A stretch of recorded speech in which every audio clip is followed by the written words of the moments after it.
Welcome into the best in true crime podcasting. This is True Crime Tuesday. I'm Tim Dennis. Today, folks, I'm going to issue a little bit of a trigger warning of sorts because we're going to talk about one of the most common types of crimes that's out there. And that is the crime that happens inside the home. We're talking about domestic abuse. We're also talking about narcissists and sociopaths, the type of criminals you can't get away from. No matter if you think you can or not, they exist inside your home. You know, I got a referral to this author from a good friend of ours, Alan Warren from House of Mystery Radio. And when Alan says, Tim, have I got a book for you and a guest for you that you need to check out, I listen very intently because Alan's a very good judge of authors and books and guests that are out there that I need to talk to and talk about and basically get a good handle on. And boy, did he hand me a book that I read over the weekend that I finished very quickly, folks, and it really hit home with me. And I wanted to present this person to you. Now, I want to point out, first of all, before we get to Sarah Doucette, who is our guest today, that we're not going to label Sarah Doucette like you would any other domestic violence survivor.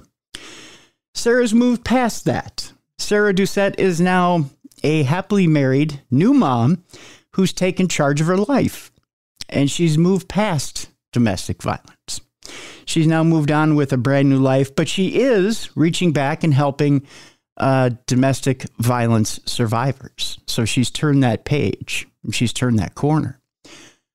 And she has a wonderful new book out there. It's called Stronger Than That. A domestic violence survivor uncovers the truth about her abuser. And boy, is this an interesting truth. Her ex-husband's name is Stephen. And the story of this memoir that she put together is incredible, folks. We'll talk about it throughout the program here. But I'm just going to drop little hints to get us into the program. Basically, Sarah wanted to take her story back. And that's how this whole book got started. What happened was, and I don't want to ruin too much about the story. We'll let Sarah start the story and tell her story, but a friend of hers came out and wanted to talk about her ex-husband in a LinkedIn article and was talking about what a fine mentor her ex-husband was. And Sarah said, whoa, I want you to take that article down because that isn't who my ex-husband is or was. And here's who he is. You know what? I'm going to put a book together that's a fair book about who he was. Stephen wasn't the nicest man in the world. Far from it. Stephen was one of the worst narcissists and sociopaths out there. In fact, to the point where he was arrested and charged with a crime that we'll talk about later in the program. So I want to present to you the brand new Sarah Doucette. Sarah, welcome to True Crime Tuesday. Hello. Hi. Thanks for having me, Tim. Hi. Sorry for the long introduction, but I wanted to make clear that this isn't the same Sarah I'm talking to that was writing this book. It's a different Sarah now that we're talking to. So I want to thank you so much for being on the program. Oh, gosh. Thank you so much for having me. I'm so glad that you reached out. I'm so glad you answered and came on the show. I'm inspired from reading this book, Sarah. I really am. I tell you, for people who have unfortunately been on this journey where they've been with somebody who's been not just narcissistic, but downright sociopathic, and been in abusive relationships, they really need to pick up this book and find out that you have so many little bits of knowledge and bits of wisdom in this book that people will pick this up and go, wow, you know, I thought I was the only one, but turns out I'm not. Now, start us from the beginning here, Sarah. What happened exactly that got you to say, I'm reclaiming my story and I'm putting it in book form? Yeah. So kind of like you summed up a little bit. I don't know. I have this tendency toward, I don't know how to say it very nicely about my own self, but kind of like pathological kindness, if you will. Sure. And so, you know, I just never felt like, you know, what's it going to do for me to, put my ex-husband on blast for everything that happened in the privacy of our own home. It's done, it's over with. Like I got away, I moved on. Mm-hmm. And, he has a mother. He, had a father, a brother. He had family members that loved him and didn't see, who he really was. And so for me, I was like, just give me my freedom. That's all I want. Mm-hmm. Get me out of here. And I left. And, I was perfectly fine that way for a couple of years.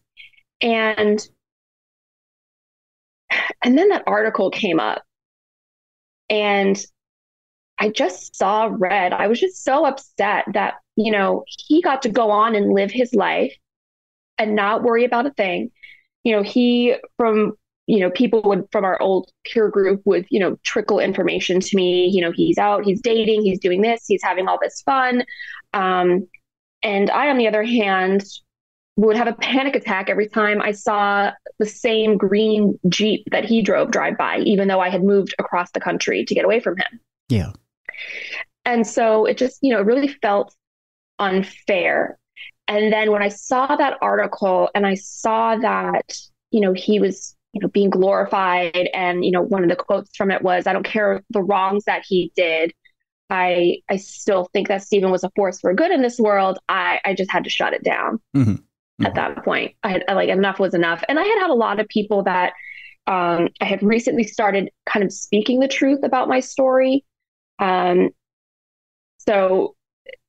not to give out all of the juicy details of the book, but, about a year before I found that article, I had been contacted by his family out of the blue and notified that he was deceased, that his body had been found in the woods and the police were investigating whether it was a homicide or suicide. Mm-hmm.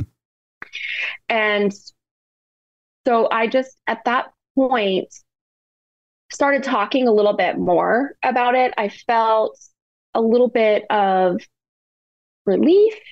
I was no longer needing to hide my location. I knew that he wouldn't come find me. And so I felt okay to talk about it a little bit more. And through doing that, people kept saying, like, you need to write a book. Like, you need to write this down. Your story is incredible. You need to write a book. And so between the anger from the LinkedIn article and some encouragement from some really good friends, here we are. I find it just amazing in this, just as we talked about you taking your story back. Like you said, it's not something that you'd gotten away free and clear. It's not something that people normally do. In fact, if you were to ask most people who had been in extremely traumatic, abusive relationships, would you go back and either review that relationship or put it out in the public, or start to investigate things that had gone wrong, or even if what that ex was up to now, and if they were repeating the same patterns or had repeated the same patterns? And would you put them, as you put it, out on blast, or would you summarize their life and really let people know who they truly were? Yeah. I think 90% of those people would say, not a chance in hell. Because I don't want to be the one. I don't want it to blow back on me. And I don't want to be known as the one who's the busybody. I don't want to be known as the one who, I guess for lack of a better term, I don't want to be, I don't want this turned back on me, because I've already been made to be looked at as the crazy one when I was in the relationship. I've already been gaslit. I've already had things said about me. I've already had, I've already been taken advantage of. I've already been, put through the ringer. I've already had things happen to me in this relationship. I got out. I got free. Sure, I've been stepped on, thrown aside, abused to the hilt. Why do I want to go through this again and have it put under a microscope and have people possibly drag me through the mud worse than he ever did? Or she ever did? Why would I do that? It's terrifying. I definitely had all of those thoughts and fears through the whole time that I was working on this book. But one very interesting outcome from doing this is I kind of discovered a form of therapy while doing it. I've been in talk therapy for years for, just PTSD related to the relationship. I think talk therapy is one of the best things that anyone can do for themselves, no matter really what's going on. Just having some independent third party to just bounce things off of is so fantastic. So there's my little spiel about how I think mental health is super important, and we should all take the time, if we need to talk to somebody about things. But I had like these weird, they're not weird, they're trauma triggers. Anyone who has some form of a trauma has a trigger. And whether it's a sight, a smell, a sound, a phrase that someone might use, I would kind of have like a panic attack, or I would have an automatic response to something. Being in new relationships and dating after being in a relationship like that. The first time I lived with a boyfriend after my ex-husband, he saw some dirty clothes on the floor, was about to put a load of laundry in, and asked me, "Hey, are these dirty? Can I put them in the wash for you?" And I had a full-blown panic attack because, if I had left clothes on the floor in my previous relationship, it could be hours or days of some form of physical or psychological just gains and torture, for lack of a better term. Yeah. And so through writing this book, I found that, there was a lot of stuff that I really had disassociated with. I just kind of forgot so many things that when you're in it in the moment, you're like, I will never forget that this happened to me. And then when I was working with my writing coach that helped me write this book, I would send her stories, and then she and her partner would look at them and then ask me questions. And in their asking me questions, I would be like, oh my God, I totally forgot that this story happened. And I would say, okay, I'm finishing this one, but guess what else happened? And it kept pulling these little snippets out of my brain. And as I was able to reintegrate those thoughts and those memories, it was amazing how I was able to recognize what was causing some of these trauma triggers. And being able to recognize them, through the help of my talk therapist and everything like that, I was able to kind of process and actually reduce the amount of triggers that I have now. So now it's very rare that something sets me off.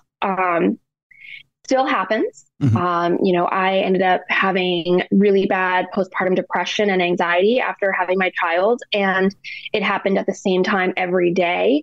And in talking with my talk therapist, we were just like, well, that was the time your husband came home every day, your ex-husband. Okay. And so, you're having anxiety about, the unknown of, having a new child, knowing like, how is she going to be tonight? Are we sleeping tonight? Are we not sleeping tonight? Things like that, just kind of brought me back to that, like, feeling of uncertainty of which husband is coming home tonight, right? Is it going to be the Stephen that I fell in love with? Is it going to be the over the top, like manic person who just had like these, like, let's go drinking and have fun and buy shots for everyone at the bar? Or was it going to be the guy who would end up, making me miserable for the rest of the night? So, all that to say, like, it just never ends and you never know what's going to trigger you. And so just like making sure that you kind of keep your finger on the pulse of what's going on with yourself is so super important. So let me ask you this question, Sarah. Let's go a little further with that. When it comes to baby, do you try to turn that into a positive then? Instead of expecting the worst at night with baby, do you turn that into a little bit of a positive? And do you say to yourself, instead of this being the worst of what can happen with baby, do we turn this into an adventure, that maybe this is the night that I get to hold baby close and have a positive experience? Or if baby does wake up during the night, is this the opportunity to go into, say, the nursery and be able to hold baby, feed baby, keep baby close, be able to rock baby back to sleep? Is this how we turn the negative into a positive, or how do we do that? So a couple of things. One is, making sure to talk it through. I have an amazing partner now. My husband, Tom, is, he and I were dating when I was writing this book. So the fact that he stuck around through that craziness was great in and of itself. Like he sat outside the door while I did some interviews for this book, especially the interview with the doctor that my ex-husband committed his crimes against. That was a really scary interview for me. So, he was like not in the room, but like just right outside the door, like, you need me, come get me kind of thing. And so, I think a big important part, especially, this isn't necessarily about, domestic violence, but, with someone who has postpartum anxiety and depression, yeah. Sometimes you just physically can't turn it off. So making sure that like I talk to my spouse and say, I'm feeling like this tonight, and I'm going to need extra support from you. And then, talking to your healthcare providers. My daughter's pediatrician is like fantastic. And so, when I came in and started talking to her about this and just like broke down in tears, she was like, well, we're going to fix you before you leave. So, 5 milligrams of Lexapro, just to kind of give me some chill and, stop the invasive thoughts and things like that. So, but yeah, it's just super important. And I just kept telling myself, okay, what's like literally what is the worst that will happen? The worst that would happen when my ex-husband came home is that I would find myself physically injured. The worst that would happen with baby is I'm tired tomorrow. Sure. I didn't sleep.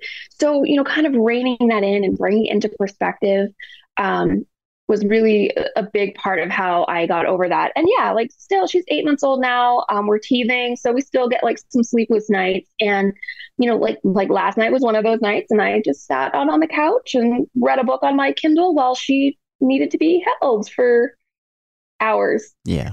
And you just enjoy those moments because, eventually she's not going to want to cuddle mom. She'll be a teenager at some point. That's true. And these years go so fast. That's the other thing too, is they just go so fast, and these years are going to be over before you know it. And to be able to have that, there's that little bit of a storm before there's calm. So when you do get to that point where you have the Kindle in one hand and baby in the other, and it is that quiet, that's the moment that's treasured. So yeah. Absolutely. Yeah.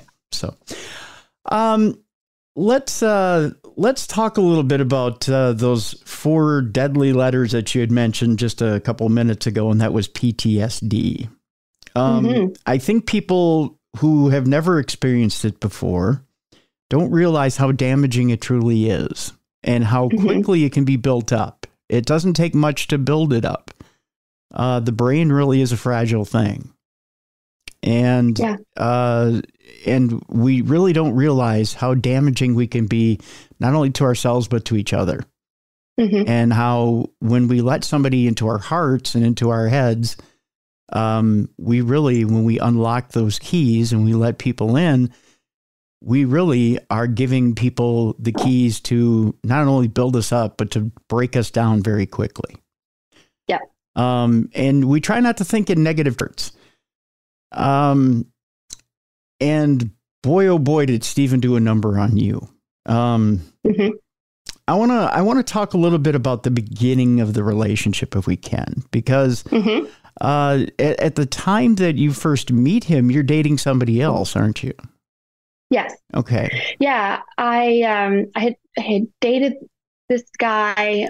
So I was in college when I met my ex-husband, and my freshman year, like towards the end of the year, I had started dating this guy, Matt, and he was perfectly nice. It wasn't anything crazy. And I went home for the summer. I was in college in Florida. He was from Florida. I was in Maine. So I went back to Maine for the summer, and, things had started to kind of drift apart, but we stayed talking on the phone. It got back down to Florida, and I got to college early because I was a college athlete. So we got there early to start practices and all that stuff. And so I had another friend from college who was also local to the area. And so he had reached out to me and said, hey, you want to hang out? And I was like, yeah, absolutely. Let's go. So he came to my dorm room. And while he was at my dorm to pick me up, he got a phone call from Stephen.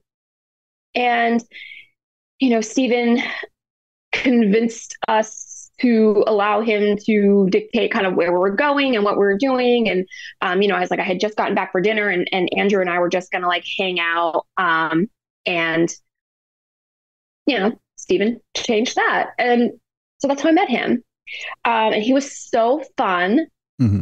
We all had such a great time. And then slowly our friend kind of saw his way out. And I don't know if that was something that the two of them had orchestrated, right? Where like he would schedule the hangouts, and then all of a sudden like, oh, I had to cancel last minute, but you and Steven still go and hang out. So it became more and more that he and I were hanging out, one-on-one. Mm-hmm.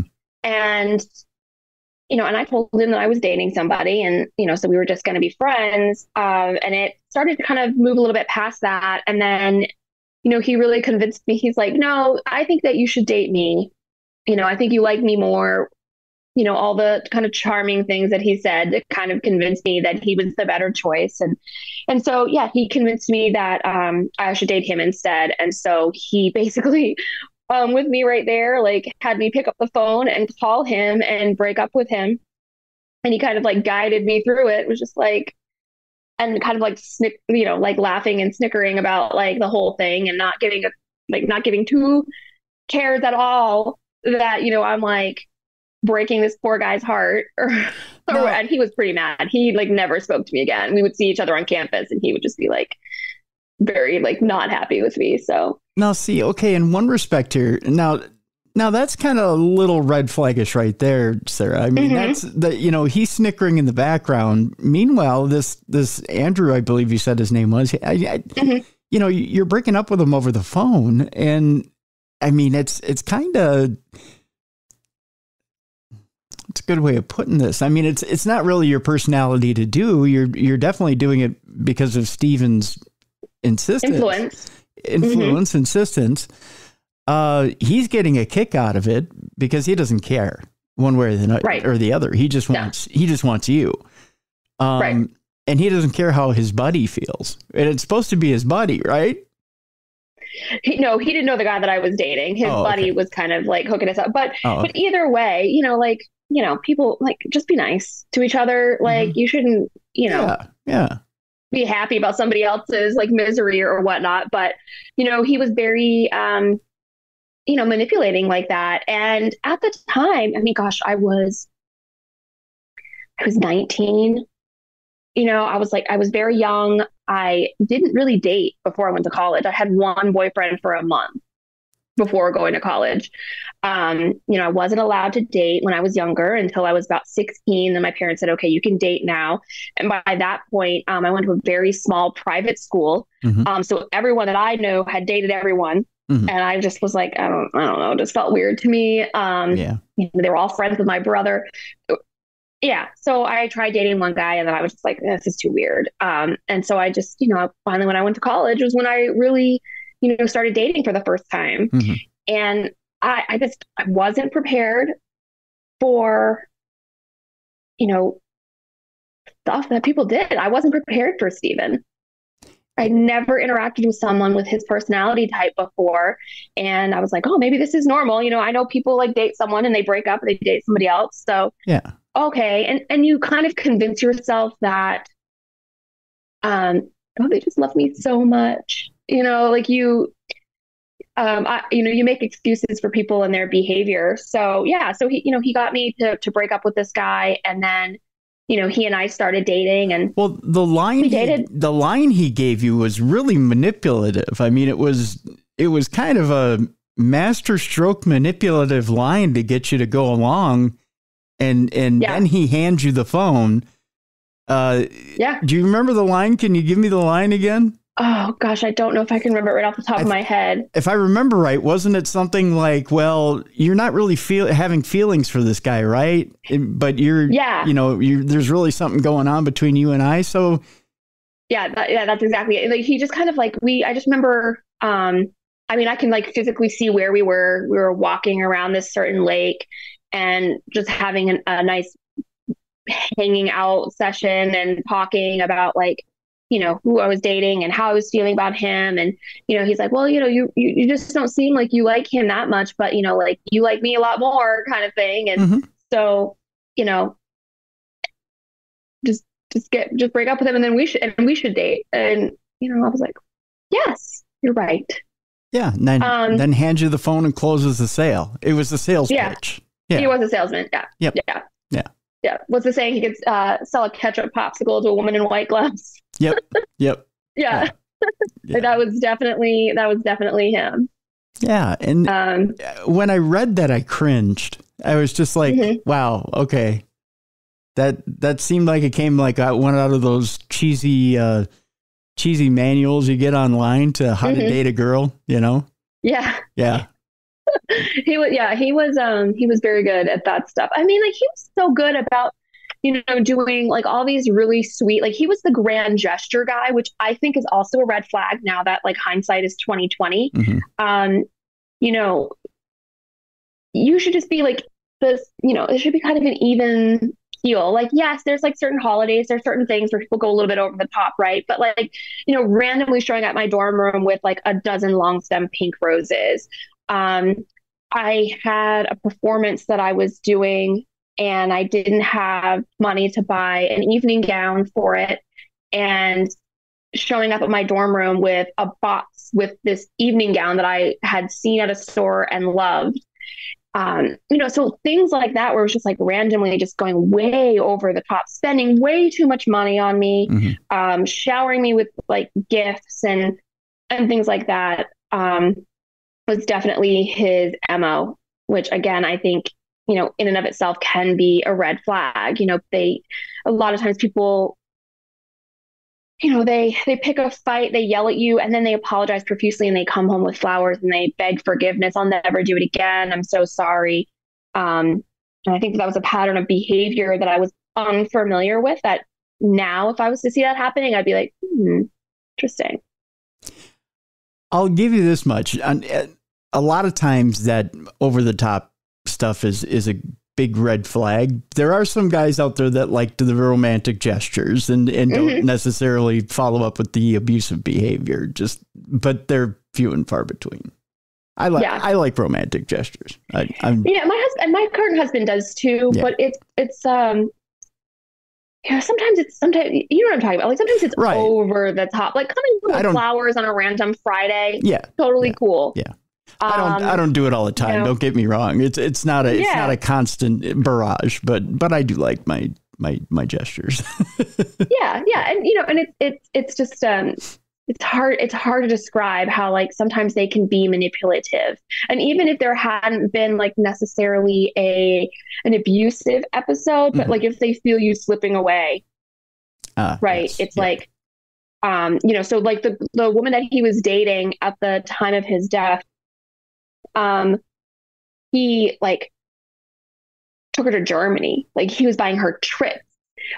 He, was doing all of these huge over the top things, for her.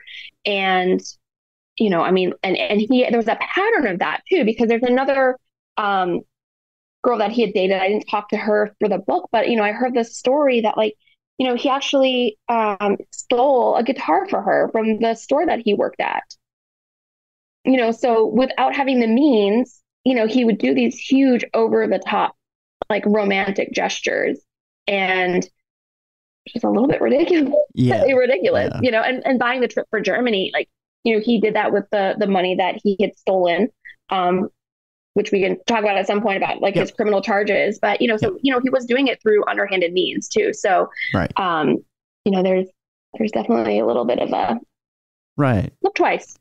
Yeah. And we'll, like you said, we'll get to that a little bit later here in the program. One of the things I want to talk about before we go to break here is the slow breaking down as you start to date. Now, as you're starting to date, everything's kind of, like you said, the grand gestures and things are going well, but you slowly start to see what you call different faces of Steven. And before we go to break, I want you to tell me what these different faces of Steven are.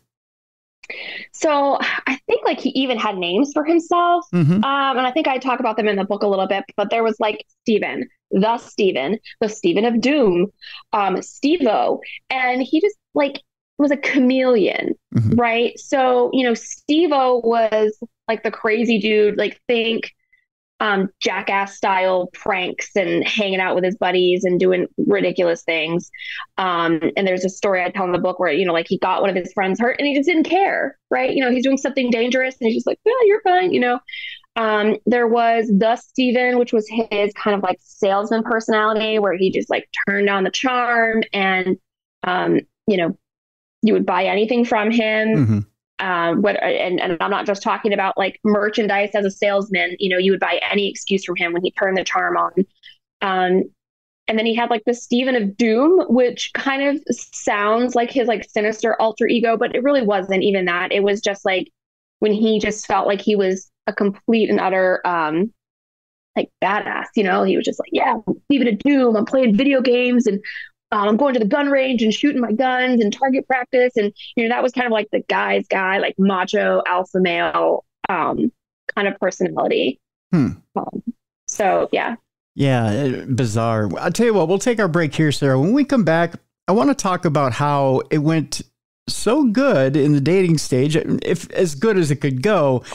But then things start to go horribly wrong as we get ready to get married and then on the honeymoon. So we'll get to that when we get back from the break. The book is Stronger Than That. A domestic violence survivor uncovers the truth about her abuser. We've got a link in the description of this program. I encourage you folks to go get this book.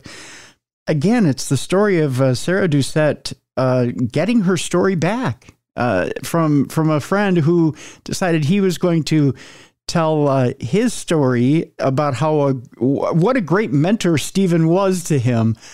Sarah basically just knocked that ball right out of the air and said, I think you should take that down off of LinkedIn because I'm basically going to recover the story of Stephen here and tell the real story of Stephen. And the real story of Stephen is this book, Stronger Than That. A domestic violence survivor uncovers the truth about her abuser. When we come back, more with Sarah Doucette. And we'll talk about Stephen in this bizarre turn as they decide they're going to get married. And he really shows these four faces of Stephen. It's coming up next right here on The Best in True Crime Podcasting, True Crime Tuesday. Welcome back to The Best in True Crime Podcasting. This is True Crime Tuesday. I'm Tim Dennis. Today we're talking about the type of crime that hits the closest to home. We're talking about domestic abuse. And we're talking about narcissists, and we're talking about sociopaths. Our guest is author Sarah Doucette, and we're talking about her personal story. Stronger Than That, a domestic violence survivor uncovers the truth about her abuser. And we're talking about her ex-husband, Stephen. Before the break, Sarah, we were talking about the four faces of Stephen and how they start to rear their ugly head. Now, you're dating and you're at the point where you're starting to make that turn and thinking about getting married. There comes a point where you have to meet Stephen's parents, and we all look forward to meeting the parents and trying to make our best impression and put our best foot forward. And you certainly tried to do that with Stephen's parents, but even he thought that he could tell a joke or try to make a joke out of meeting his parents, and it went really, really bad, didn't it? Yeah. Yeah. And these are the types of things that, he did a lot. His sense of humor was cruel. And he thrived on making people uncomfortable. And so, yeah, when I went to go meet his parents for the first time, and of course, you're trying to make the best first impression. We were going to his parents' house, and his mother was making dinner. We were having a cookout in their backyard. And the night was going well, and then it was time for dinner, and they had grilled hot dogs. I hated hot dogs. Ugh. Like, did not eat them. Yeah.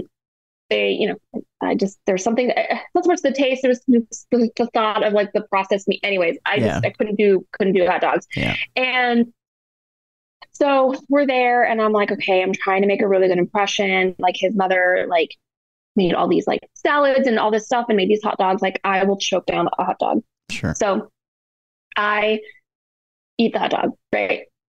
Don't love it, but I made it through. Mm-hmm. And so we get towards the end of dinner. We're all just sitting at the table. It was, Stephen, his parents, and his grandfather and his aunt, all there. And Steven starts kind of snickering and laughing. Like he just like heard the funniest joke, and everyone's looking at him like, what is so funny, Steven? And that's when he basically was like, he kind of tried to get me to admit that I didn't like the dinner. And I was like, no, I'm just trying to give him the eye. That's like, no, I'm fine. Like, let it go. Right. And so then finally he like tells his mom that he had told her that hot dogs were my favorite. Mm. So she specifically made hot dogs thinking that I would love them. And so she, of course, was devastated herself to find out that no, I actually hate them. So of course she like gets up and she's like, I'll make you something else. And I was like, no, I'm fine. I ate it. It was delicious. Thank you so much. I really, Yeah. try to just like get past it. And of course, like Steven just thinks it's so funny that he's just like the funniest practical joke or prank or whatever. And so of course, like when we're leaving, I was just like, why would you do that? I was like, not only was it like embarrassing for me, but I was like mean to your mother. And, he just kind of turned it around that like I didn't have a sense of humor, and that is kind of gaslighting 101, right? Yeah. Oh, yeah. Yeah. Where, we use the term gaslighting a lot these days for a lot of different things. But basically, when it boils down to it, a lot of times what gaslighting sounds like it when you're in an argument with someone is like, you always overreact and you know that. So obviously you're overreacting about the situation. And they say stuff like that to you every time you have an argument. And then eventually it's in your brain that like, well, I always overreact. In reality, like, no, you're justified. You can have your feelings. You can feel what you want. But they do that so often. It can be, anything from me like, you're not good at this. You don't clean well. You're overweight. You're not very pretty. There's a lot of things that, they can tell you until they convince you that it's true about yourself. And, so that was kind of the start of him being like, well, you just don't get my sense of humor. Like, I'm really funny and you're not. Was basically the point. That's not humor, though. No. Especially, first time meeting your parents and your family, you want everything to go as smoothly as possible. If your mother's asking you, well, dear, what is your intended love for dinner? Or what does she like to eat? And for a fact she has a favorite food. You want to try to make her favorite food. You want to try to do whatever you can to make things comfortable. And especially, you don't say some of the things like you just said, like, oh, you could stand to lose some weight, or you could do this, or you could do that. Those aren't the signs of a loving relationship. No. I mean, if you think she's overweight, or you think she's not as funny as you, or you think these other things, then how much do you really love her? Right. Probably not the person for you, right? Like nobody's a match for everybody, right? Right. And that was definitely one of the things when I met my current husband. I had just had enough of the dating world. I mean, I basically was single for almost 7 years after divorcing my ex-husband, and I was so over the dating and being told things like, you're this, you're that. And when I sat down with my now husband on our first date, poor soul, I basically just told him, I said, listen, I'm not here to impress you. I'm just here to introduce you to who I am. And then you get to decide if that's like the type of person that you can hang out with. But I promise you that the person I am today is the person I will be 100 days from now or 100 years from now, because I can't keep up the facade. And of course, at first he looked at me like, okay, crazy lady. And then he's like, then I thought about it. I was like, actually, it's really nice to not like pretend that you are something different. And exactly what you said, the kind of the purpose of gaslighting is to conform someone and to just break them down until they're completely, you forget who you were. Yeah. They steal, for lack of a term, they steal your identity and your sense of self. Yes. So that you're completely reliant upon them because, I can't trust my own thoughts. I can't trust my emotions. Like only you know best. And they want to control every aspect of your life, including your thoughts and your responses to things. I've met many a person who's told me, who's been in, let's just say, less than favorable relationships. I don't know who I am anymore.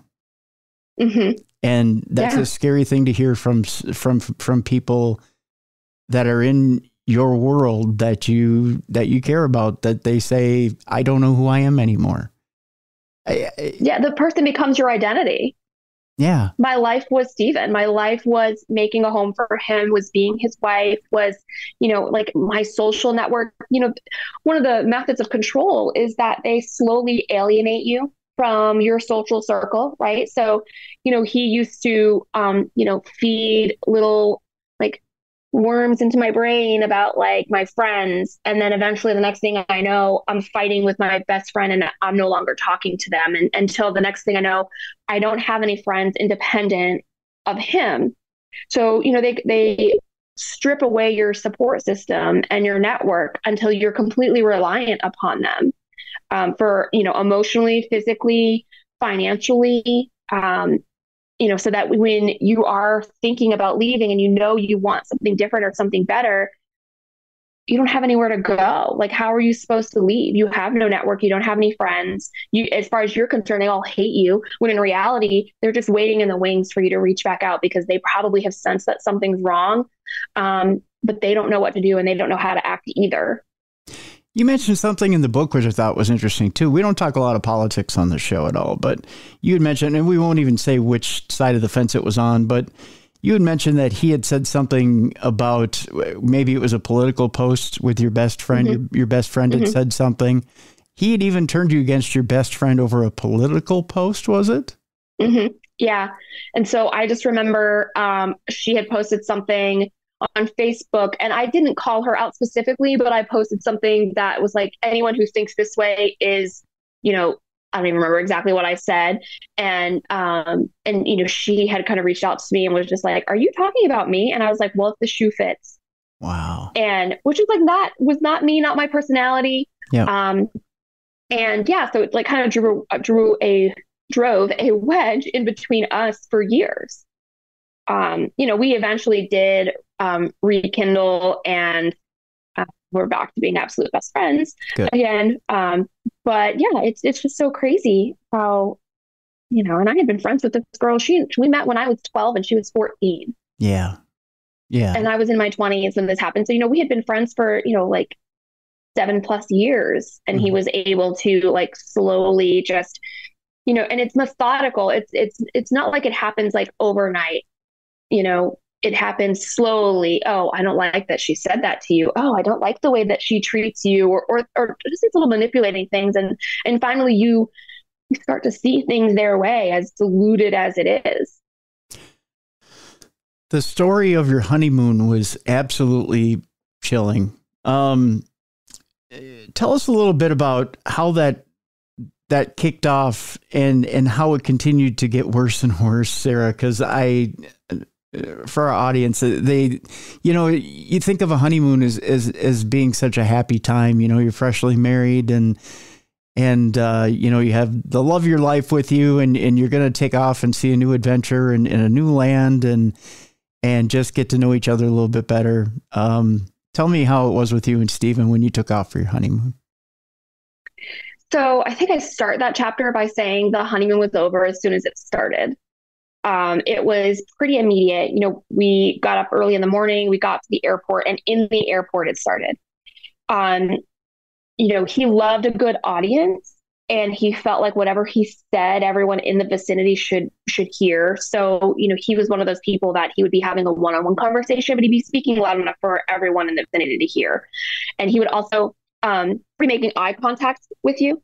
He would be like talking to you, but he'd be looking to see if other people were noticing what he was saying. And so he was obviously putting on a show. So that being said, he just had it in his mind that because we were on our honeymoon, that people should be bending over backwards for us, giving us free things. And so it started with him wanting a free upgrade to first class for our flight to, we went to the Dominican. And of course, like the person at the gate attendant was like, I can't do that. I do have a couple of seats available, but there is an upcharge.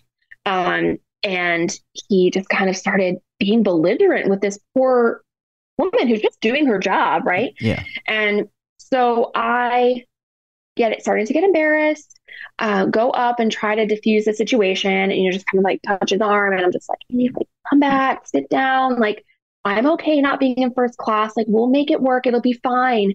And he basically just kind of came back to me and just got in my face and was like, do not ever speak to me like that again. Do not ever question me or try to correct me in public again.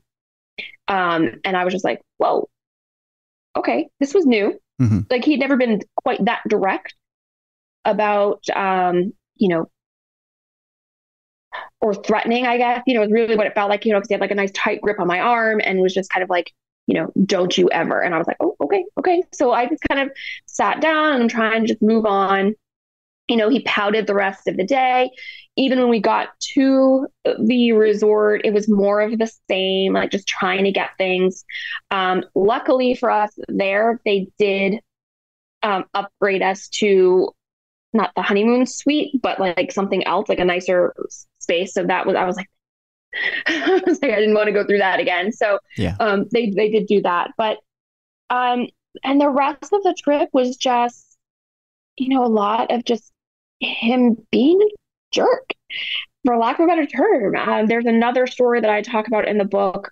So I have a phobia of like unknown waters. I don't swim in lakes or oceans or things like that. Yeah.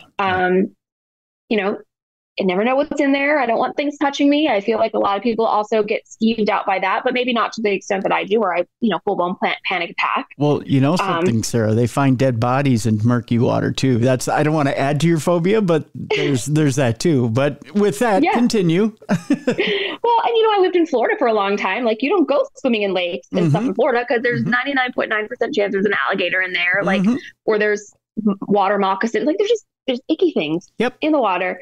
If I can't see it, I don't want to be in it. Yep. So, he wanted to go out into shark infested waters out in the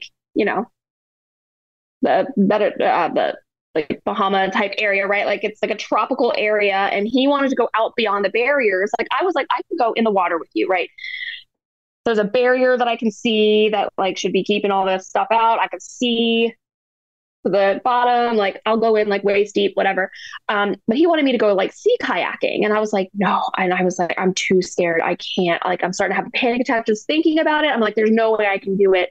And, he just like lost his temper with me. He just like stood there and yelled at me and berated me in public. We were just like on a public walkway, until I basically just started crying, and I just sat down.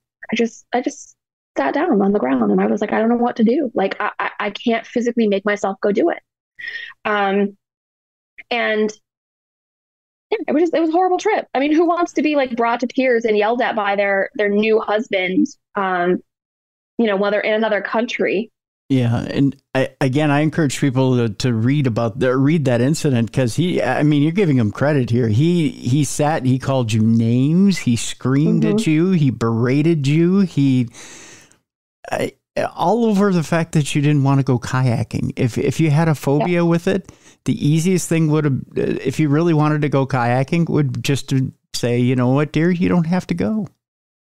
Right. Yeah. And I was like, I'll sit on the beach and watch you go. I'll be right here. Yeah. If you really want to go. I mean, I did other things that I wasn't super comfortable with. Like we did like a 4-wheeling quad adventure. I did not take part in the cave jumping where they jumped into water inside a cave, because also. Right. Oh no, I wouldn't do that. That's just weird. Yeah, like there's got to be something prehistoric in there. I don't know. Yep. My mind takes me places. I'm like, no, I'm good. Yeah. So it's like, I did a bunch of things with him, but I just put my foot down. I was like, I can't physically make myself do it. And it's not like this was new information to him. Yeah. Right. Like, yeah, so that was like water incident number 1, because there's another water incident in the book.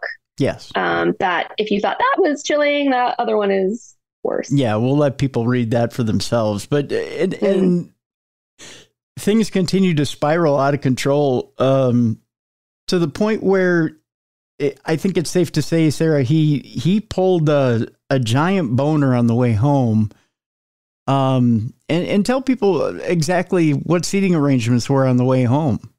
Yeah, so we, of course, had some struggles getting back. Like we had a flight that was, I think it was delayed, or there was something that was going on. And so we wanted to get back sooner. And so they offered that we could get on an earlier flight, but then our bags wouldn't get transferred. So we would get to Florida and then our bags would show up like an hour or so later. Mm-hmm. And so he's getting all upset about this. And, you know, I went up and just said, hey, it's okay. Like, we could get to Orlando.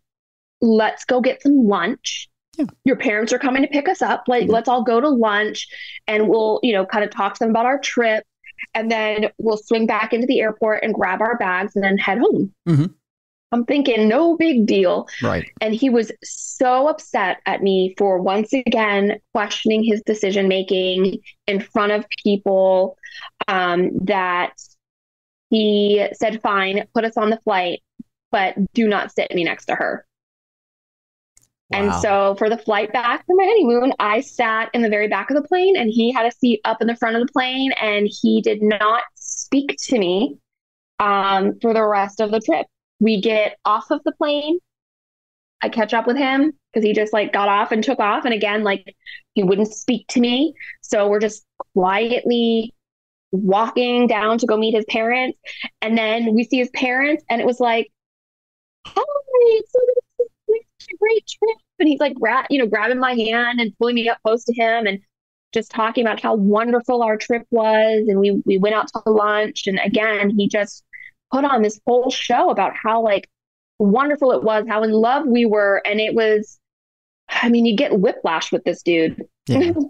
His mood swings. I just, and of course, you know, I didn't know how to react to it. I was like, what is going on? Unbelievable. And we'll move along here in just a moment. There's one other thing I want to recall from the book here, which again, as I'm sitting here and I'm wrapping my head around these different incidents, I struggled to wrap my head around why you would do this again to your wife, someone you proclaim to love. And I'm saving a lot for people to read in this book because I again, Sarah, my heart goes out to you, and I can feel the loneliness, the torture, the things that you're going through in this marriage with Stephen. Tell us about the traditions of Christmas Day and the day at Denny's, if you would, if that's something you want to reveal to our audience, because that incident was just unbelievable. Yeah. So that's another one that, you know, as a salesperson, he would always get very stressed around Christmas time, right? Like, that was his biggest time of the year for sales. And so I always knew that he would get kind of agitated, and I had to be extra cautious and careful around him during the holidays, which, who wants to walk on eggshells around their own spouse during the holidays? Like, it was always miserable. But I tried my best. And so we, this one Christmas, which was kind of becoming tradition, was we did Christmas on Christmas Eve, and then on Christmas Day, we would typically go out for breakfast with his family. And so I think Denny's is one of the only restaurants open on Christmas Day. So this particular year, he and I get to the restaurant first, and we get a table for everybody.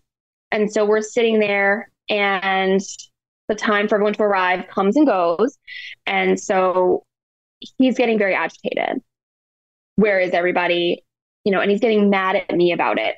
And of course, like, the servers coming by, like, asking us if we want to, like, at least order beverages and things like that. So I was just like, well, I'll just get a coffee or whatever, you know, so that we at least have something coming. And then he's like, call my parents to figure out what's going on. So I contact his parents, and his grandfather, who was quite elderly at the time, had fallen and injured himself. So his mom, dad, and his aunt all had rushed over there to go help him get up. It was actually a pretty bad wound that happened on his foot. And so, you know, they got him all taken care of, and they were like, we're still coming. We're just going to be late. Mm-hmm. So now at this point, they're like 30 minutes probably late for breakfast. And he's getting even more and more agitated. Now, we were going to breakfast with his family with the expectations that they would be paying for the meal because my ex-husband's spending habits were horrible. Mm-hmm. And, for him, it was all about outward appearance. So he would spend a lot of money on clothes and shoes and things that we did not need. And yet our cable would shut off and we would, our electricity would get shut off. So we didn't have any money in the bank account at this time. And so, I had ordered a coffee and we couldn't order food because if they didn't show up, we weren't going to be able to pay for it. Ooh. So he kept getting more and more agitated. And again, I called them again and I said, where are you guys? Are you coming? And they're like, yes, we're leaving here in like 10 minutes. Well, we're going to be there. And, so I relayed that information to him. And he just finally had enough and he just blew up. And he was, again, like yelling at me to the point I'm in tears. And in Denny's, the poor waitress is looking at us like, this is awkward. And he just gets up and storms out. And the next thing I know, he's gone. He drove off. There was even a point where, I'm sorry, I don't mean to interrupt, but there was even a point where wasn't there two managers that were talking to each other or something to that effect and looking at you guys? I mean, the whole restaurant was looking at us. Yeah. He was creating quite the scene. And as I said, he's not quiet. Mm-hmm. He likes an audience. So, I'm sure they were all looking at us like, get out of here. You're not paying money. And we had a big table and they probably could have sat other people and we weren't ordering food. And, I think, of course, my ex was definitely feeling that kind of judgment and everything from them. Yeah. And so he had enough and he got up and left and then drove off. And we had driven there together. Jeez. And I had no car. So here I am stuck at Denny's, no money, no ride. No idea if his parents are really going to show up or if things got worse and they weren't going to show up. And of course, I'm getting all these like looks from the wait staff and everyone, and I'm so embarrassed. So I'm just like sitting there crying. I have no idea what to do. Finally, his parents and his aunt walk in, and I just tell them basically what had happened and that he left, and I ended up spending the next 3 days with his aunt because he wouldn't even come back to town to get me. We lived a couple of towns over. So it was like a 40-minute drive and he wouldn't come get me. So I ended up spending Christmas Day, day after Christmas, and the following day, just spending the night at his aunt's house until finally she said that she would drive me back home. Wow. Yeah.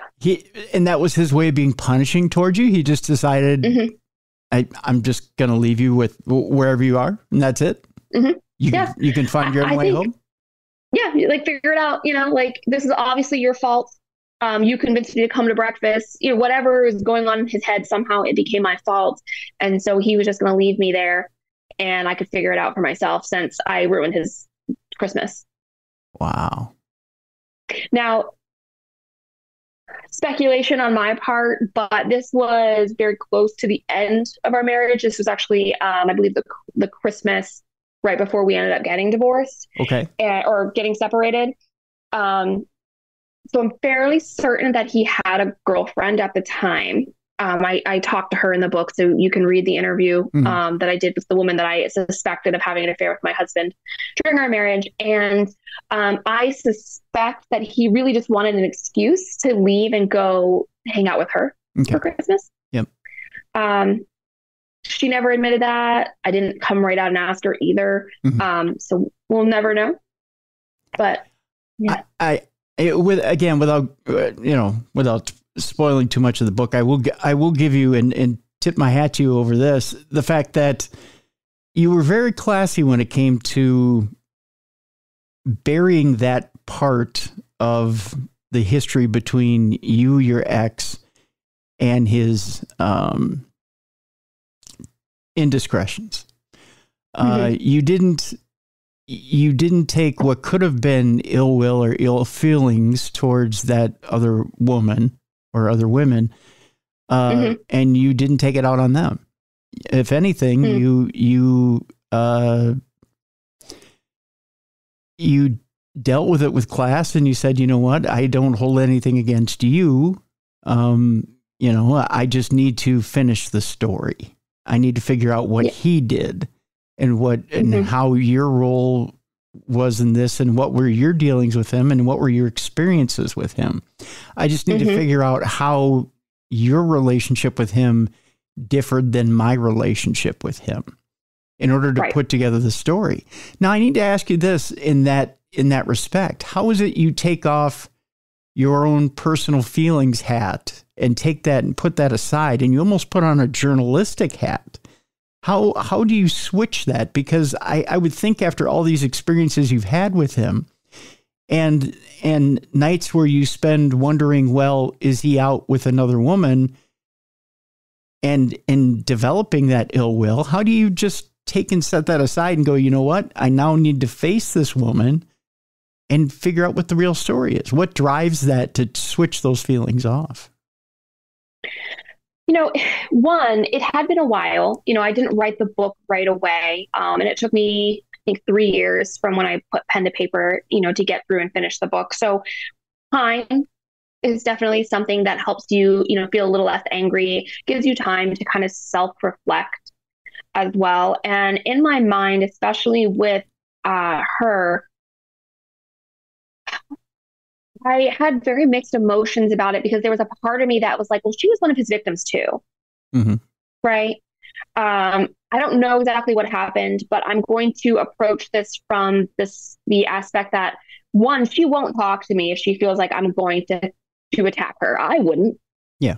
So, you know, I made sure that when I spoke to her, when I reached out to her, that she understood, like, this is not about persecuting you as a person, because I don't know what he told you to get you into a relationship with him, if anything. I just need to know. It's just always been a question because of some behaviors and some things that I outline in the book that always had me questioning, like, I know he was talking to her, but what was really going on? And the other thing is, in my mind, I kind of owed her a debt of gratitude because he had switched his focus off of me and really wanted this other woman. And I think if not for that, I might not have been as successful as getting out as safely as I did. Okay. So I really just had to come at it from that angle. I'm also a very process-driven person. So I think part of it just had to do with my innate personality. You know, I used to do fraud investigations for an insurance company, so I am an investigator. Mm-hmm. It's just my nature. Mm-hmm. And so I just think that I kind of tapped into that and just, again, like, you know, disassociated the personalness out of it, right? Like, I'm interviewing someone for a project. Mm-hmm. And so it was a combination of a bunch of different things. I mean, I definitely had some feelings about it. But I'm so glad that I spoke with her because it also just like kind of gave me some peace as well. Mm-hmm. Because I had really been mad at this woman for a very long time.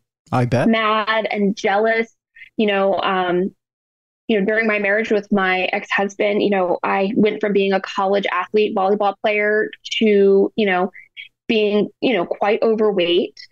And I, you know, didn't feel good about myself. And meanwhile, he started dating a tattoo model from Inked magazine and talking about how gorgeous she was and how skinny she was. And, you know, like seeing pictures of her, like showing me pictures of her where you can count every rib on her body, right? Like we were extremely different physical types. Mm-hmm. And so, you know, he made me jealous of this woman.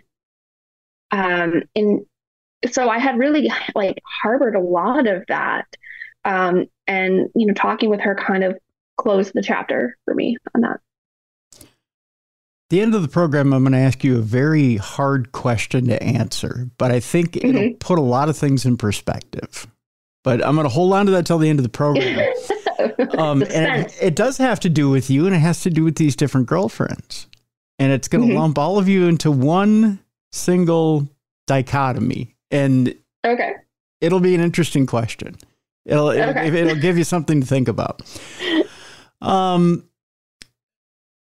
And speaking of girlfriends and the different people in Stephen's life, let's jump ahead. If you're comfortable with doing this, I know you want to leave some stuff for the book, but do you feel comfortable talking about how you got out of the house? Because it is a little, or do you want to leave that for the book? It's up to you. talk about it in kind of broad strokes. Sure, let's do that. Let's talk about let's talk about the incident that got you to finally leave the house, because as it is right now, Stephen is mainly the type of narcissistic sociopath that is not normally a physical narcissist or sociopath. Mm-hmm. He's mainly working on you mentally, which is torture enough, and playing these games with you, making you wonder when he's going to strike. But he finally did strike, didn't he? Mm-hmm. Yeah, he did.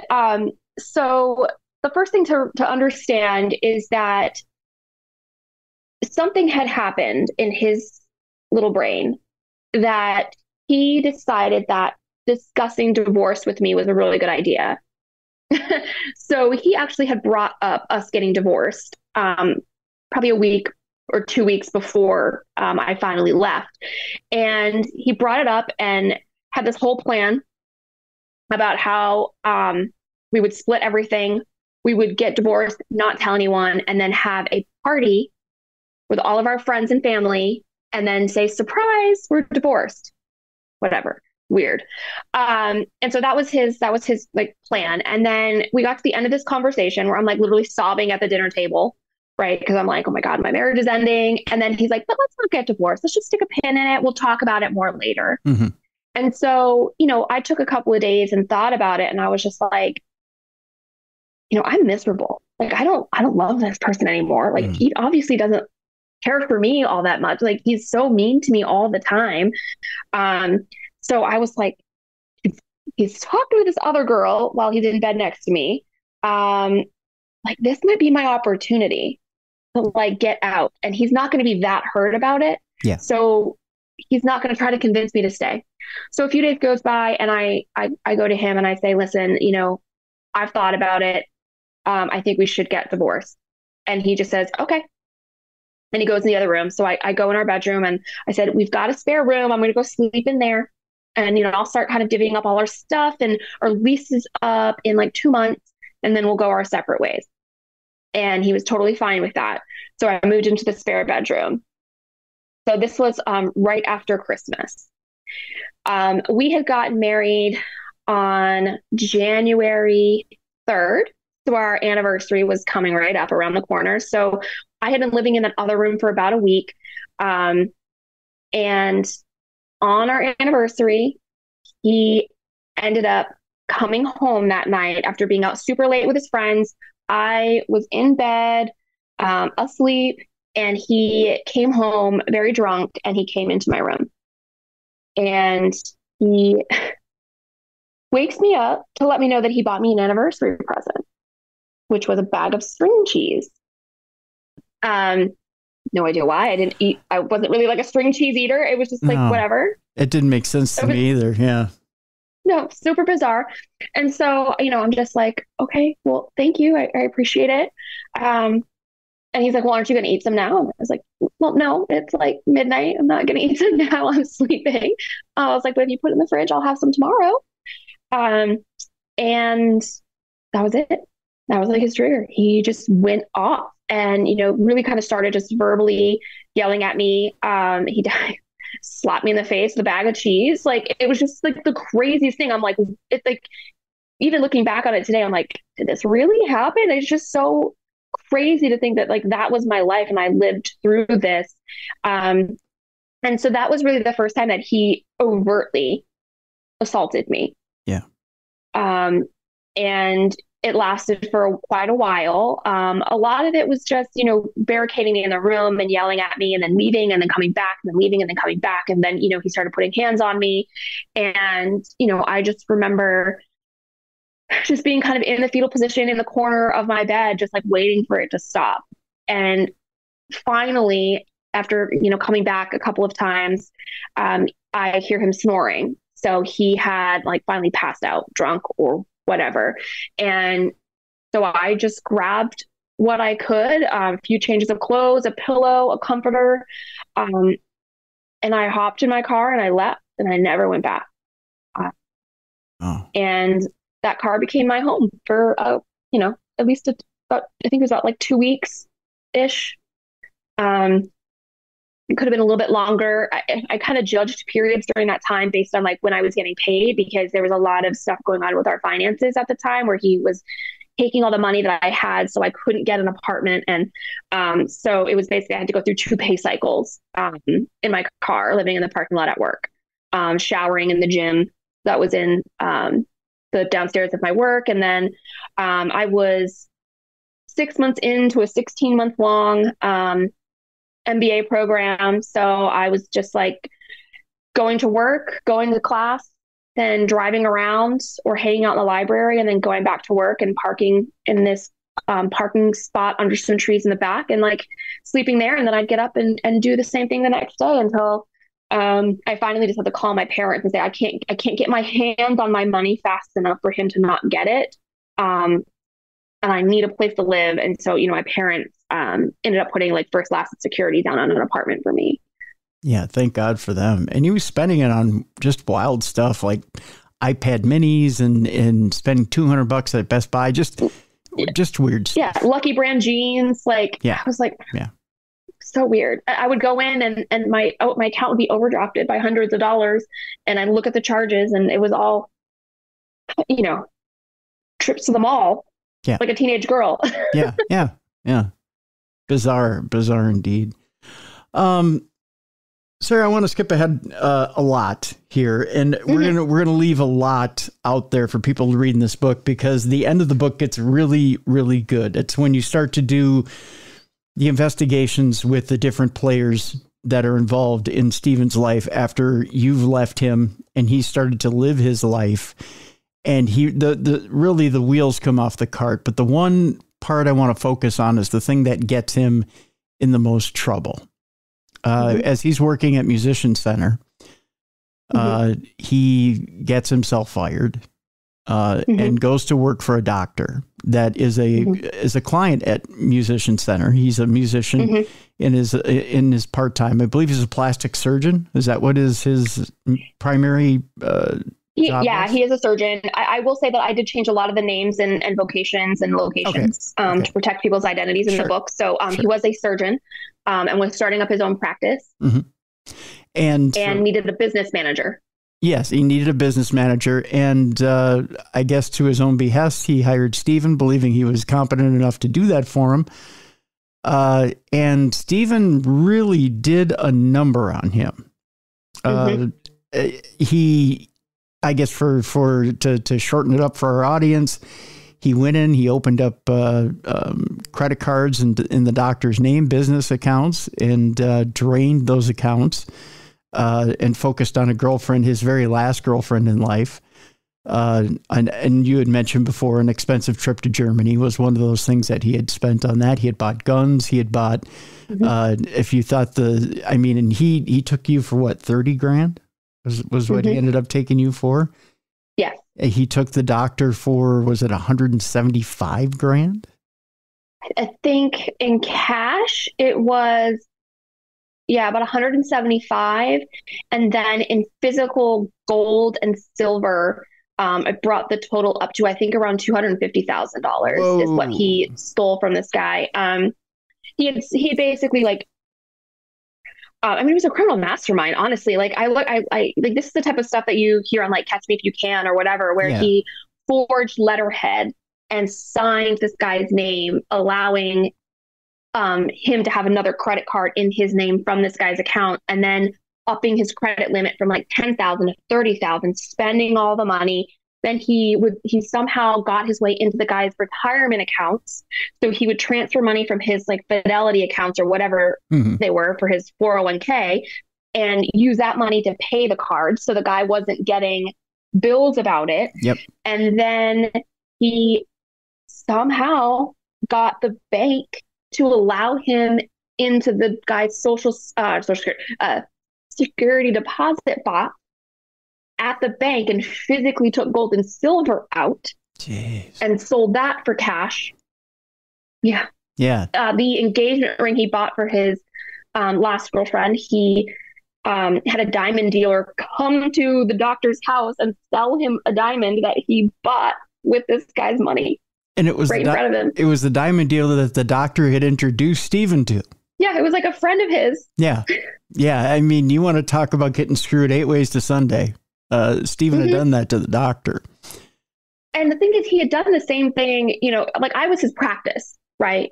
Right. So, there is a thing, and it's actually quite pervasive. And I try not to get super like statistics and numbery, but like I'm going to go there for just a quick second. Sure, go ahead. So the numbers right now are 1 in 3 women and 1 in 4 men have experienced intimate partner violence or domestic abuse. Mm-hmm.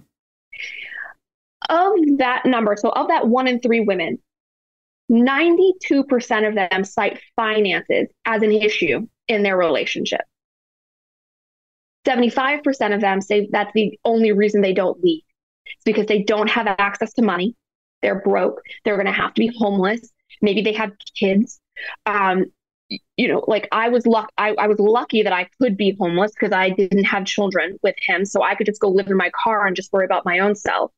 So the numbers, when you break it down, are staggering. I know 1 in 3, but that's a lot of like women in the United States. And 1 in 3 of them, 92% of them, and then 75% of that night. I mean, it's hundreds of thousands of men and women right now today are stuck in a relationship because somebody has taken control of their finances. Yeah. And in my case, stolen my identity and financed 30 grand of stuff in bad debt and hid it from me. And that's basically what he did to this guy, but at like a much larger scale. That's amazing. It's heart-wrenching. It's amazing. It's angering, that someone could be held hostage like that. And I mean, it's a crime. It's a crime and the sad thing is that there's not more people that would step forward and help that person that's being victimized get the help they need in order to not just recuperate the money, but help get them out of that relationship safely. And there are a lot of great organizations out there that can help you. I didn't know about them. And until you're in that situation, you probably also don't know that they're out there. And, the professionals in the divorce world that I spoke to never gave me any resources. They were like, that'll be $4,000 to help you get divorced. And I was like, I just told you I'm broke and I'm scared of my husband. And I literally have no way of paying you $4,000. So that's one of the main things that, for why I'm doing this. And, I've started doing some advocacy work and I speak to other women about finances, about why it's so important to know where your money goes, to make sure that you have access to the accounts. I'm a huge fan of the, I call it the 4 account system. Mm-hmm. So, with my husband and I, the way our finances work is we have joint checking, joint savings, and then we each have our own individual checking accounts that the other person does not have their name on or access to. And it's not to hide funds, but it's to make sure that if I'm spending less than $500, I don't talk to my husband about it at all. Yeah. Now out of respect, if I'm going to spend more than $500, I'm going to have a conversation with him just because, that's what we do in our relationship. Yeah. But, it's so crazy how, I grew up in a very traditional household, right? Like mom took care of the kids, dad went to work, dad paid the bills, mom made dinner. There were very traditional kind of gender roles in our household. And I think a lot of people like myself probably grew up with that as an example. And, their dad didn't take advantage of their mother. And so when they get into a relationship, they're like, sure, I hate paying bills. You pay the bills. And then they lose control of it. And, my husband, he pays the bills, but we check in once a month. What's going on with the bills? Yeah. Where are they going? I know who all our payments go to. So, I just think it's really important for everyone to make sure they at least understand what's going on in their finances and don't become controlled by that. Right. I think it's only smart to have communications in all sense of the word and in all areas, and finances especially. So if you're talking about finances and bills and everything that has to do with the relationship in all sense of the word, more power to you. As long as if you're both on the same page, then there can be no argument about anything. Right. You know, so it's, no surprises. Yeah, no surprises. Exactly. And that's the way it should be. So we've established that Stephen has passed. And as a result of, I think it's safe to say, as a result of the dealings with the doctor, he got himself in a trap. Yeah. He was looking at hard time, if, convicted and if they had given him the full sentences for his crimes. And I mean, it's right there in the first section of the book, but basically, he was backed into a corner and the mask was off, right? Like everyone, like he was being revealed for who he was. And in a lot of cases with people who do have that antisocial personality disorder, or sociopathy, he ended his life by suicide rather than face the consequences for his actions. And he did that while his parents had him out on bonds. Like he had been in jail and then they bonded him out. Which I want to ask you this question, Sarah. It's a what if question, so it's only speculation. Yeah. If Stephen's parents would have been not so deep in denial, because I truly, when you read this book, you see how deep in denial they truly are about their son. Yeah. Had they not been in such deep denial, if they'd have said, you know what, let him sit in jail until it's time to face trial, do you think Stephen would be alive today? Yeah. I think if he hadn't been given the mode and the opportunity to take things into his own hands, he'd be in jail right now. You don't think he would have tried to commit suicide in jail? He may have. I just think with him, it was more of he just had the opportunity. I mean, he didn't really try. I don't want to say he didn't try that hard, but, like he was in a dark place. Mm-hmm. This future was looming. People weren't keeping a close eye on him. His parents to this day believe he's innocent of everything. And he knew different. So he had to go and live in a home with people who still believed that he didn't do these things. Yeah. And so he knew that he was being caught. He was still actively living the lie. I think his girlfriend broke up with him, rightfully so. And, it all just came like crashing down on him. And I think, possibly if he had been in the prison system, maybe there are guards, there are people that would have eyes on him at all times. And maybe he wouldn't have had the opportunity. He had access to a firearm. In jail, he probably wouldn't have, would be my guess. Mm-hmm. Would he have found some other way of doing it? I don't know. It's like you said, it's pure speculation, but I think people like him are cowards at their core. Yeah. And I don't know if he would have had the courage to do it in any other way, because he, was poetic, I guess, in his mind. Just went out to a park in Florida, sat on a park bench, watched the sunset, and then ended his life. Yeah. Yeah. All right. I promised you there's going to be a question here at the end of the program. I'm waiting. All right. That is going to maybe change your thinking a little bit. Okay. During your marriage, Stephen was actively trying to get with other women. And after your marriage, he was I'm not giving too much away by saying that as you were talking to other people, they were stressing that Stephen was always trying to, I'm not going to say date, I'm going to say recruit other women as he had a girlfriend. If he had a girlfriend, he was always trying to recruit other women. He was on dating apps and so forth. So I'm going to state it like this. Has the thought ever crossed your mind that Stephen was never truly in love with any of you, that you all only existed to serve his needs? Oh, for sure. Yeah. Okay. Yep.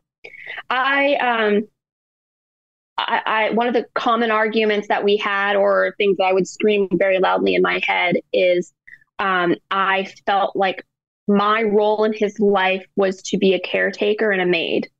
Okay. You know, I was there to clean up after him, to make his meals, to serve him is basically what I felt a lot of the time. If you accept that, if you take that to heart, does that bring on either A, hurt, B, anger, or C, I'll say C, forgiveness, or D, does it allow you to let go of him completely and move on with life? Yeah, I mean, I've let go of him completely. I mean, I don't, when I talk about him now, I don't feel anything. I don't feel anger. I don't feel remorse. I don't feel hurt. I don't feel sadness. It wasn't always like that. Mm-hmm. You know, I went through a lot of complex emotions, especially surrounding his death, because I went through this whole thing where I was like, oh my God, I'm a horrible person. Like, this person's dead, and I feel like relief. Like, I wouldn't say I felt happy, but I was just like, I could breathe. I never have to look over my shoulder again. You know, I survived it. He didn't. And then I felt guilt, right, for feeling that way because, you know, I like to consider myself a good person, Mm-hmm. and good people shouldn't feel happy when someone's dead or relief when someone's dead. And so then I felt super guilty. And again, you know, enter talk therapy, where it's like, no, you're feeling like normal things and it's okay. Like, you're not happy that you didn't wish them dead. You weren't happy that they're gone, but like, him being gone does mean a certain thing for you, and you're allowed to feel that way. I felt sadness for a long time for his family. Just because, you know, they're their baby, like, that's somebody's kid, Mm-hmm. you know, and right, wrong, or indifferent, they loved him. You know, so I had went through a lot of complex emotions surrounding this whole thing, but now where I am today, I don't feel really anything for him or for the situation. Yeah. I got to tell you, and I'm not going to tell the audience what the exact words are. You have to get the book in order to find out what they are.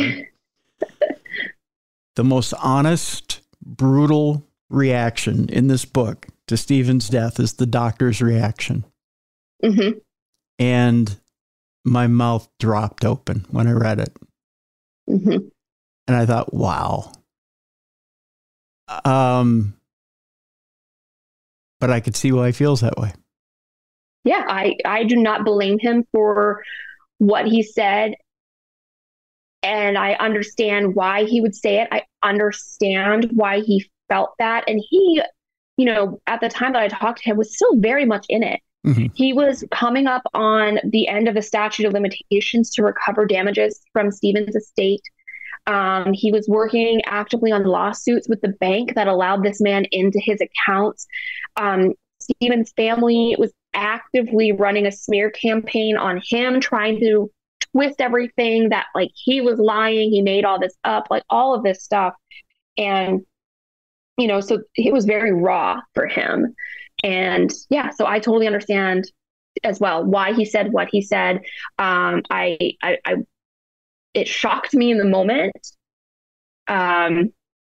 Especially, like, you guys can't hear his tone of voice, but he's got a very distinct voice, kind of gravelly. So, and, you know, he's got kind of like a New York accent. So, you know, no matter what he says, it sounds a little aggressive. And then when he said what he said, I was just like, oh yeah, okay. But at the end of the day, you know, he's a guy who was hurt. Yeah. He trusted someone, you know, he let him live in his home with him. Yeah. And this is what happened. And I'm sure, just like my own self, right, I went through all of these feelings of like, how could I be so stupid as to let this guy treat me like this, keep me that long, steal my money, not see that it was happening. And yeah, it's hard. It is hard indeed. The book, folks, is Stronger Than That. A domestic violence survivor uncovers the truth about her abuser. Sarah Doucette has been our guest. She's the not just a survivor, but a thriver. She's moved on with her life, has a wonderful husband, a beautiful baby at home, and is helping others right now get through their situations. Sarah, thank you so much for being with us today. Oh, thank you so much for having me. It was a pleasure chatting with you. Pleasure was all mine. Folks, it's time to lighten it up a little bit now. It's time for us to bring in Beer City Bruiser, and it's time now for Dumb Crimes and Stupid Criminals. It's Crayon News story time.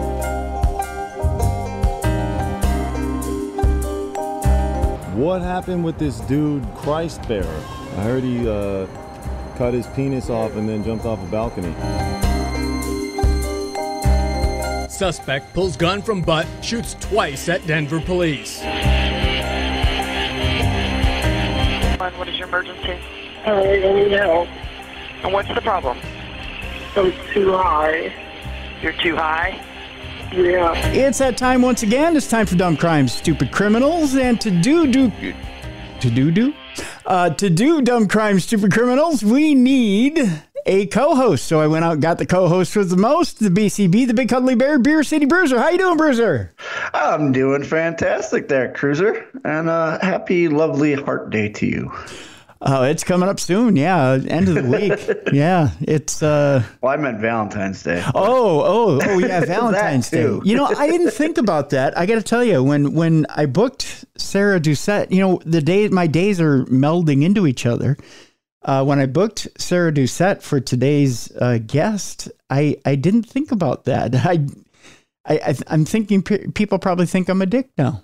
No, it's a real thing out there. Yeah, it is. And unfortunately, domestic abuse and domestic situations are something that quickly is becoming prominent in today's society. So if anything, before you go out and love somebody else, you need to love yourself, I think. Oh, 100%. I tell people that all the time. Yeah. So that's one of those things that I think probably is important on this Valentine's Day is we learn to love ourselves first. So, and even if you don't have Valentine, take yourself out. That's right. Go get dinner. Yeah. Go to a movie. Yeah. I don't know what kids do anymore. We don't celebrate Valentine's Day, so. You don't?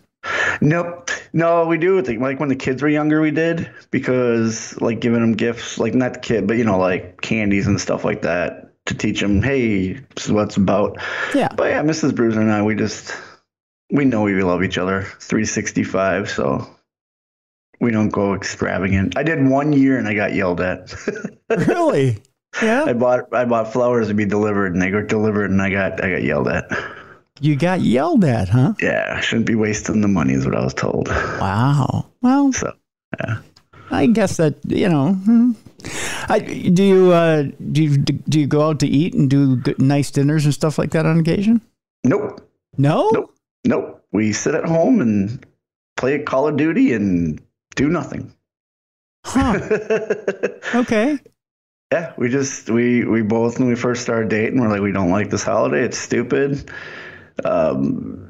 Let's just avoid going out. We're a couple. Everyone knows we're a couple. Yeah. And we have our other little things we do. We have our little quirks and but we do it all year round. We don't need just one day. I hear you. Yeah.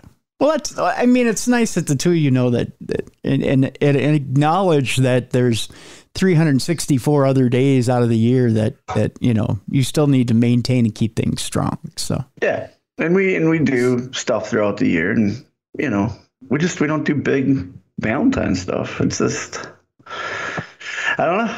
Yeah, but I landed a good one. She's not high maintenance. I can get an oil change in the car. It's the same as buying her a dozen roses. So. Aww. Well, that's nice. That's yeah, nice. I lucked out there. Yeah, very much so. Very much so. And you got to think, too, I used to be on the road all the time. So, yeah, so I suppose it makes coming home that much sweeter. Yeah. And it was, hard to reschedule. Oh, Valentine's a Saturday. Well, I'm in whatever town. So, yeah. That does make it tough. That's for sure. Yeah. So that's for I don't know. We kind of take a Bob's Burger approach to it. We just try to say I love you and not fight and argue on Valentine's Day. Yeah, it's important. It's important too to learn and love and live in the moment, you know? Yeah, exactly. Yeah. Exactly. Yeah. And I've always been an in the moment type guy. You got to live in the moment. Yeah. Yeah. Because you really, I mean, it's cliche, but you really truly don't know that you have tomorrow. So, yeah. As long as and this last 2023 has taught us that, you know, and me especially, like, you know, losing Jamin like we did was a real wake up call as to value every single day. Exactly. Yeah. And I've been doing that, you know. I made a pact with myself. That's what I'm going to do. And, you know, try to make Mrs. Bruiser's life a little bit happier. Ziggy and our cat Bruiser, try to make their lives happier. And yeah. Yep. all my kids, you know. Yep. That's all you can do. That's all you can do. Like, I'll send out texts, you know, to the kids, Happy Valentine's Day. Because they're, you know. Yeah, you gotta always be my kids. Yeah, you got to do that. I mean, you got to do that. Yeah, that's for sure. That's for sure. One guy who's not having a happy Valentine's Day at all. We're going to start off Dumb Crime, Stupid Criminals with more of a serious slant, and then we'll work into the funny. Although this week isn't as funny as most weeks. It's ironic. It's an ironic Dumb Crime, Stupid Criminals. Alex Murdaugh.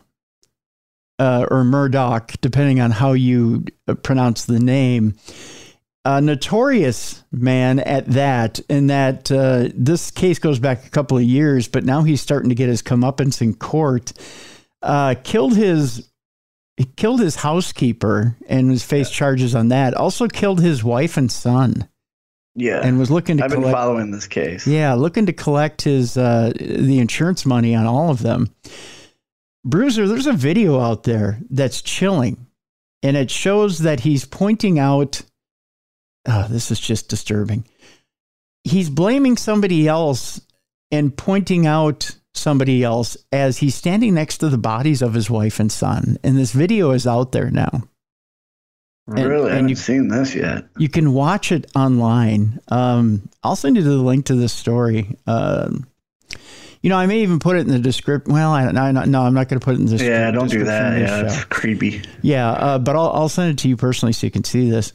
An eerie video released Monday shows accused murderer Alex Murdaugh standing just feet from the shot up bodies of his wife and son, and immediately pointing blame elsewhere for the brutal double slaying. At one point, the then powerful South Carolina legal scion asks officers to confirm that both of his relatives are dead. I don't know how somebody could do that. That's cold-blooded, man. It just that's that narcissistic, psychopathic tendency. Yeah, you know, he thinks he's untouchable. The quote here from the video is, "Did you check them? They are dead, aren't they?" Murdaugh says, prompting a cop to respond, "Yes, sir. That's what it looks like." Yeah, that's that narcissism. That is just chilling. The police body cam footage, previously only shown in court, initially captures Murdaugh standing with his arms crossed as a responding officer walks up to him next to the gunned down bodies of his wife, 52-year-old Maggie, and their 22-year-old son, Paul, in June of 2021. Murdaugh starts out by claiming I believe it's Colleton County Sergeant Daniel Green, that he grabbed a loaded shotgun because of the scene he found at the estate's kennels, or his estate's kennels. Right. Sure. Yeah, he murdered his family and had to have an excuse why he has gunpowder residue on his hands and fingerprints all over the weapon. Right. That's what it was. The quote continues, "It's bad," Murdaugh then said of the crime scene, letting out a sob, although Green has testified that he didn't see any visible tears. Just 35 seconds into the exchange, Murdaugh appears to pin the blame on the carnage on his dead son Paul's legal problems.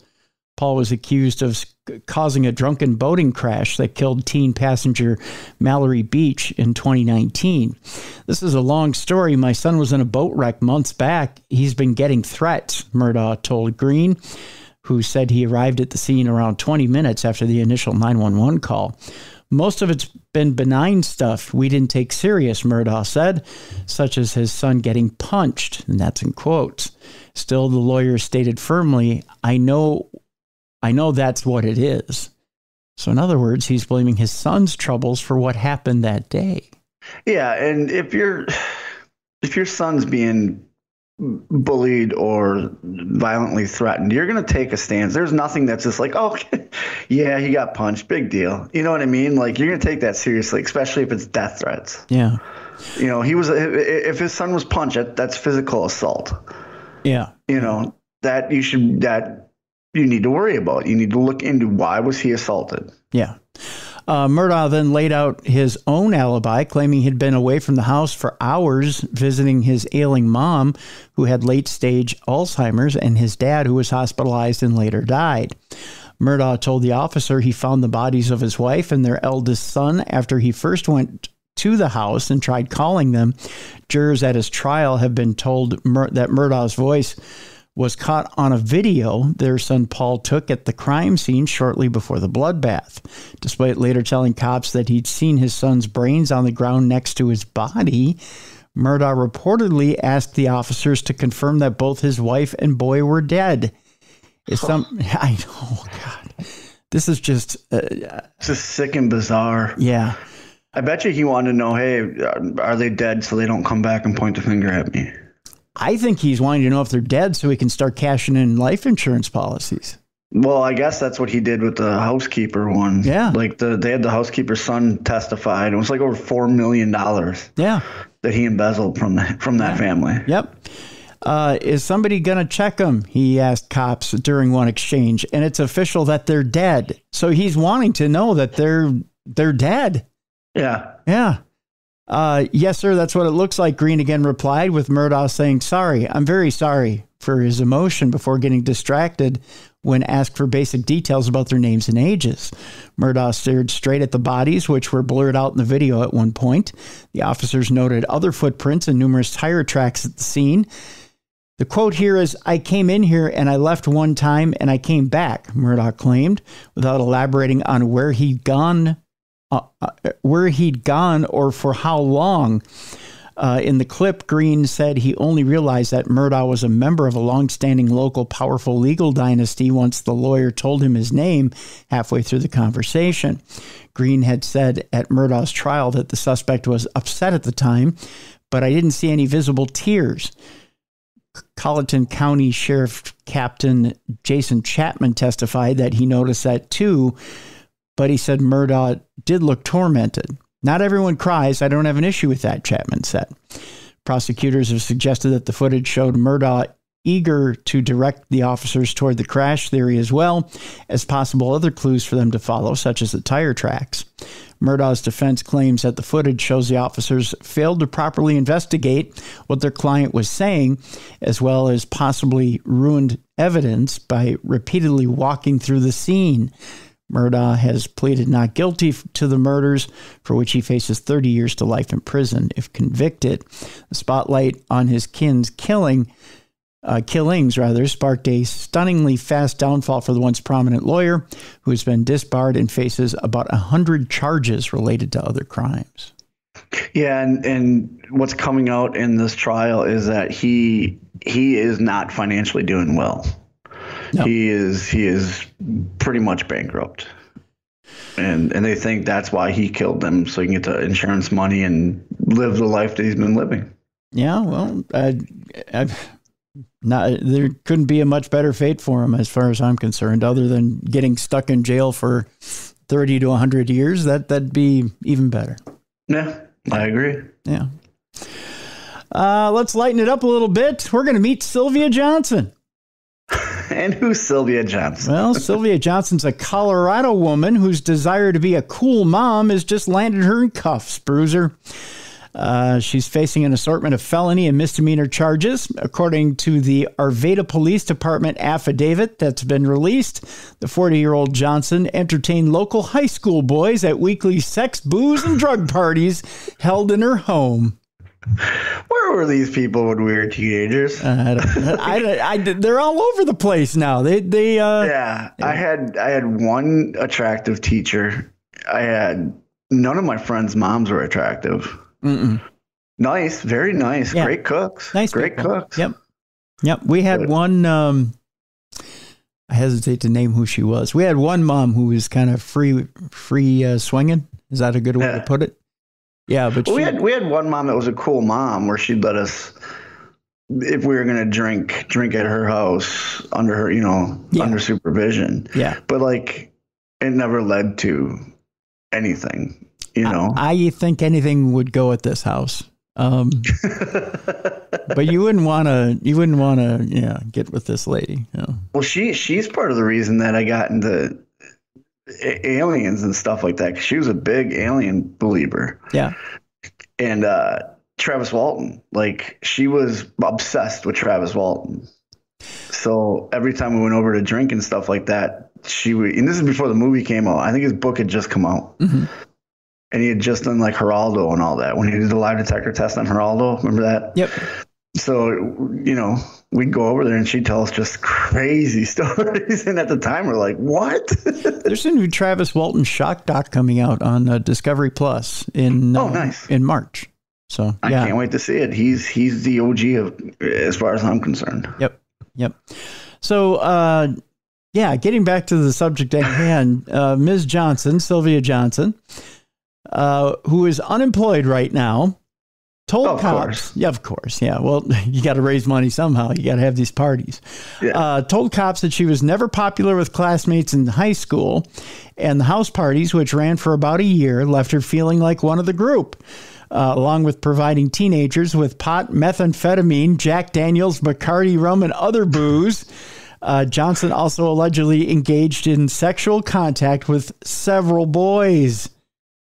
Wow. Yeah, just because you weren't popular in high school, don't ruin these kids' lives. Mrs. Johnson. Yeah.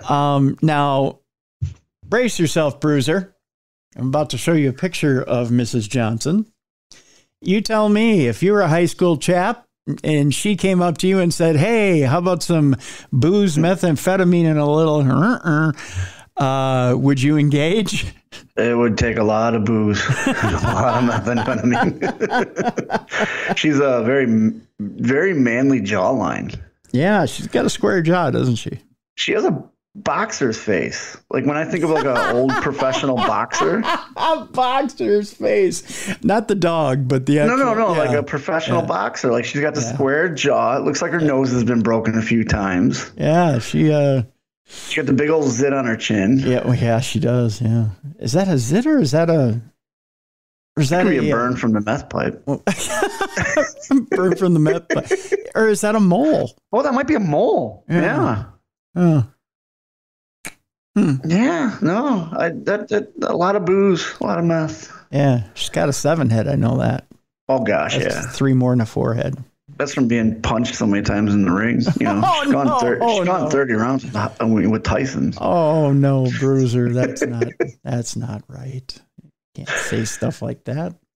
Speaking of stuff you can't say and stuff you shouldn't do, we're going to California. Oh, okay.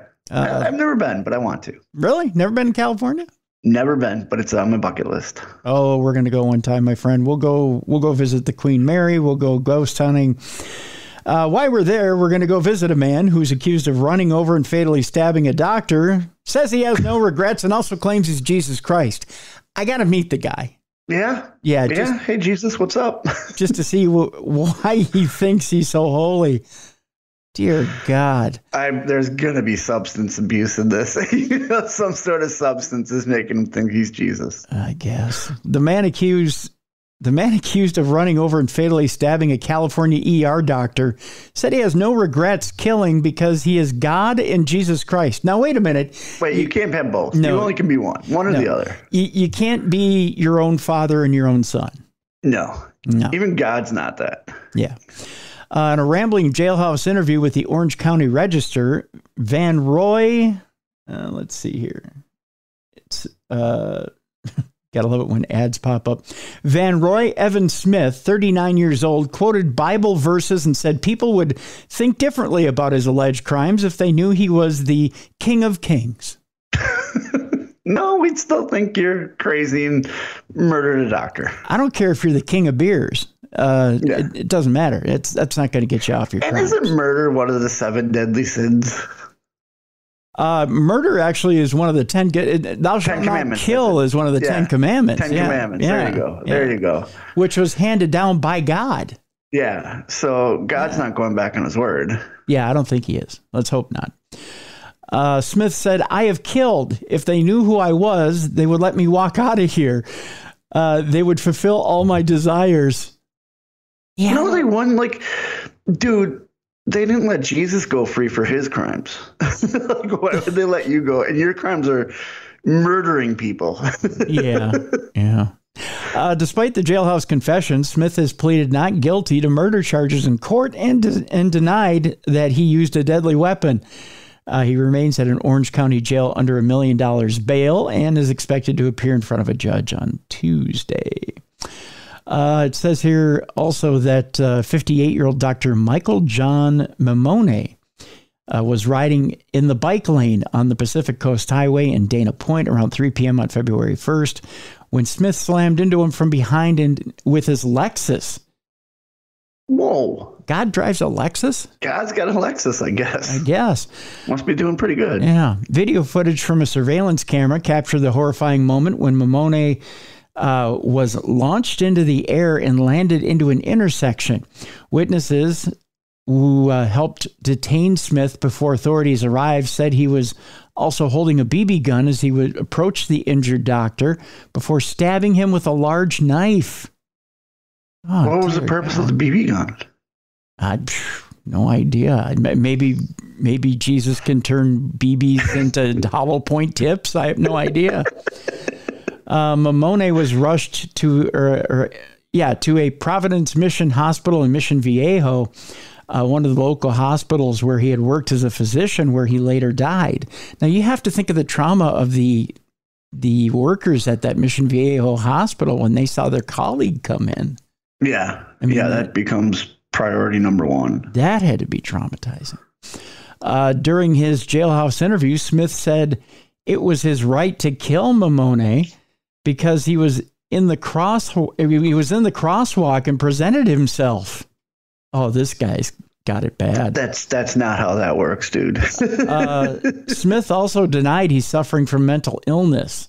However, Long Beach police officials have clarified Smith was previously placed on a 5150 hold, a California state law which allows a person to be involuntarily committed to a mental health facility for up to 72 hours if authorities deem necessary after he attacked a friend on December 19th of 2020.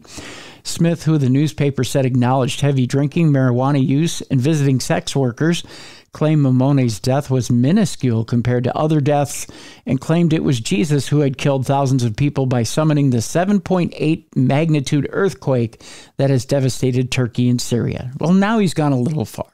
Yeah, now he's gone way too far. Yeah.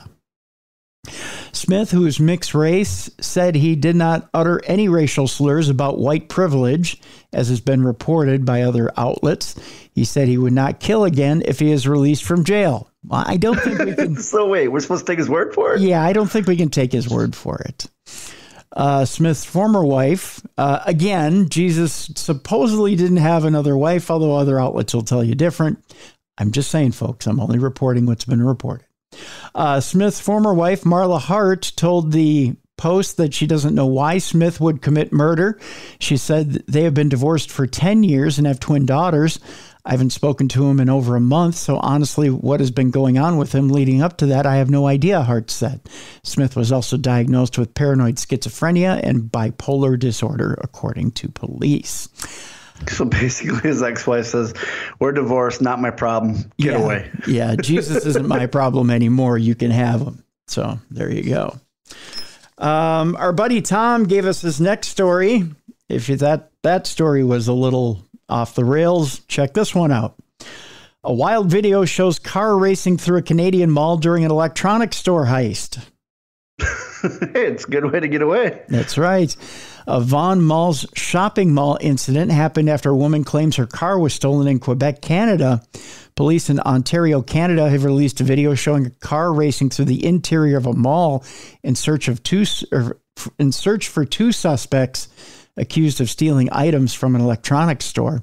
The incident happened around 1:10 a.m. on Wednesday at the Vaughan Mall's shopping mall in Vaughan outside of Toronto. The vehicle was then driven through the mall and into an electronics store where the suspects stole a quantity of items. The vehicle drove out of the mall through a second entrance, York Regional Police said in a statement. Fortunately, no one was injured. Video shows a black Audi sedan speeding through the mall's parking lot before crashing through a set of glass doors at one of the building's entrances. Surveillance cameras from inside the mall then showed the car driving through its interior, past locked-up storefronts, kiosks, and vending machines. 5 minutes later, cameras captured the car wrecking another entrance of the mall by driving through the glass doors. York police said the vehicle, which had the Quebec license plate X10SNP, later was recovered and that it is believed that the two suspects were involved. Investigators are appealing for witnesses to come forward who may have been in the area at the time of the incident and have not yet spoken to police. Taylor Anna Kobinger, a resident of Laval, Quebec, about 350 miles away, told the CP24 News channel that her car was the one seen in the video. So obviously it's stolen. The station reports that Kobinger listed the vehicle for sale on Facebook Marketplace in January in hopes of raising money for a down payment on a house. I somehow think the value on the vehicle has probably gone down by now. I don't know. You might get those true crime collectors. Yeah, maybe. But when a man responded to the listing and took it for a test drive with her, he started driving very dangerously and ultimately stole the vehicle when she got out of the car to change places, Kobinger told CP24. She didn't catch the red flags either. Like, so how's this dude crashing through glass? Does it handle kiosks very well? What's the turning radius on here? Can I go, let's say, 8 feet? Yeah. I saw this movie called The Blues Brothers, and they did this scene. Can this car do that? Will this take tight corners near the Cinnabon? I'm just curious. Will it do that? You know, can I whip a shitty by the Timmy Hortons? Here's a look at the car, by the way, Bruiser, doing its thing in the mall. Yeah, it looks like a video game. It kind of does. It's the worst version of Grand Theft Auto shopping mall ever. At least they did it when no one was in there, so they had some sort of sense of safety. That's safety, doing it when no one's there? Yeah, no one's going to get hurt. Well, except for them. Except for mall security. You really think Paul Blart's chasing after them in a Segway? Hey, stop. Hey there, slow down. Hey stop. I'm mounted. This next story falls under maybe you're not meant for this vocation. Okay. Yeah, I've met people like that. Yeah. Well, this woman fits. A Georgia daycare owner was arrested for a second time in 2 weeks for allegedly assaulting children. Yeah, you might want to switch jobs. Yeah. Your form of punishment isn't punishment. It's assault. Yeah. We go to Paulding County, Georgia, where a 63-year-old daycare owner was arrested for the second time in 2 weeks after she allegedly was seen on surveillance camera footage assaulting children she was watching. Not good. No, it's time to just go to jail, walk into the cell, let them lock you up and throw away the key. And then when you get out, go to the grocery store, get a job there. Go to a gas station, get a job there. Stay away from the kids. I don't know that she should be working with the public. It seems like she likes to assault them. Maybe true. Maybe it's his kids. Maybe a nice job growing vegetables, because then you can get out there with a hoe and you can hit the dirt. There you go. Yeah. The dirt doesn't hit back. Have her go find a quarry. Yeah, break rocks all day. Break rocks, yep. Yeah, break rocks. That sounds good enough for Fred Flintstone. Should be good enough for this lady. That's right. According to a news release from the Paulding County Sheriff's Office on January 25th, Goldia Marie Lipsky, the owner of Reach for the Sky Academy LLC and home daycare, was initially arrested and charged with multiple offenses related to an incident of child abuse. WSB TV reports that her first arrest was for allegedly assaulting at least 5 children ages 8 months to 3 years old. How could you hurt children like that? That's evil. My kids have pissed me off beyond all means, but you never once. Yeah, never. Yeah. You just can't. You can't touch children that are innocent from that age, from 8 months to 3 years old. They're still learning. They're still learning what's right and wrong. It's our job as adults to teach them right from wrong, Exactly, yeah. She was reportedly charged with 1 count of aggravated assault, 2 counts of cruelty to children in the 1st degree, and 5 counts of cruelty to children in the 3rd degree, but she was bonded out of jail on January 27th. Upon further investigation, the sheriff's office said investigators found further surveillance footage from inside her home, and Lipsky was allegedly seen abusing multiple children over the span of a week. According to the sheriff's office, Lipsky was arrested for a second time on February 8th, but on 17 counts of cruelty to children. 17. Why was she allowed to have a daycare after being arrested the first time? She shouldn't have been. No. They should have been like, you know what? Even though innocent until proven guilty, we're going to suspend your license till everything's all taken care of. Yep. And we get a verdict in it. Yep. She was then booked into the Paulding County Jail without bond after that 17 counts of cruelty to children was charged. Detectives are reportedly trying to access more surveillance camera footage, and additional charges are possible in this case. So there you go. Hopefully she gets a very nice cellmate that beats the crap out of her. That hates women who beat children. That would be fun. Yeah. That would be some fun karmic justice. Yeah. Let's move on, shall we? Oh, God, this guy. We go to Summerville, South Carolina, where a 60-year-old man will spend the rest of his life in prison for killing his wife with a butcher knife in 2019. He did so, Bruiser, because he was sick of her nagging him. So happy Valentine's Day at that. I get nagged all the time, but I'm never going to stab her. Some people are better off being single. Yeah. There's a point in time where you're like, you know what? I'm just done with this. Yeah. According to a news release from the First Judicial Circuit Solicitor's Office, Linda Argo's daughter called 911 on June 14th of 2019 to request a welfare check on her mother, who lived at Westbury Mews apartment complex on Trolley Road, with her husband, Anthony Argo. Somerville Police Department officers reportedly responded to the scene and could see the victim's motionless body propped against her couch through the window. Ooh. Yeah. That's not good. The solicitor's office said the officers forced entry into the home and located Linda Argo with a 19-inch butcher knife sticking out from her neck. He didn't even take it out? Just left it there, huh? He left it there. An autopsy report reportedly revealed the victim suffered from at least 14 stab wounds all over her body before the final fatal blow. The victim's husband was allegedly seen by a witness unconscious in the apartment complex driveway, and he was transported to the hospital with a blood alcohol level of 156 milligrams per DL. Jeez. Yeah. Oh, so he probably doesn't even remember killing her. No.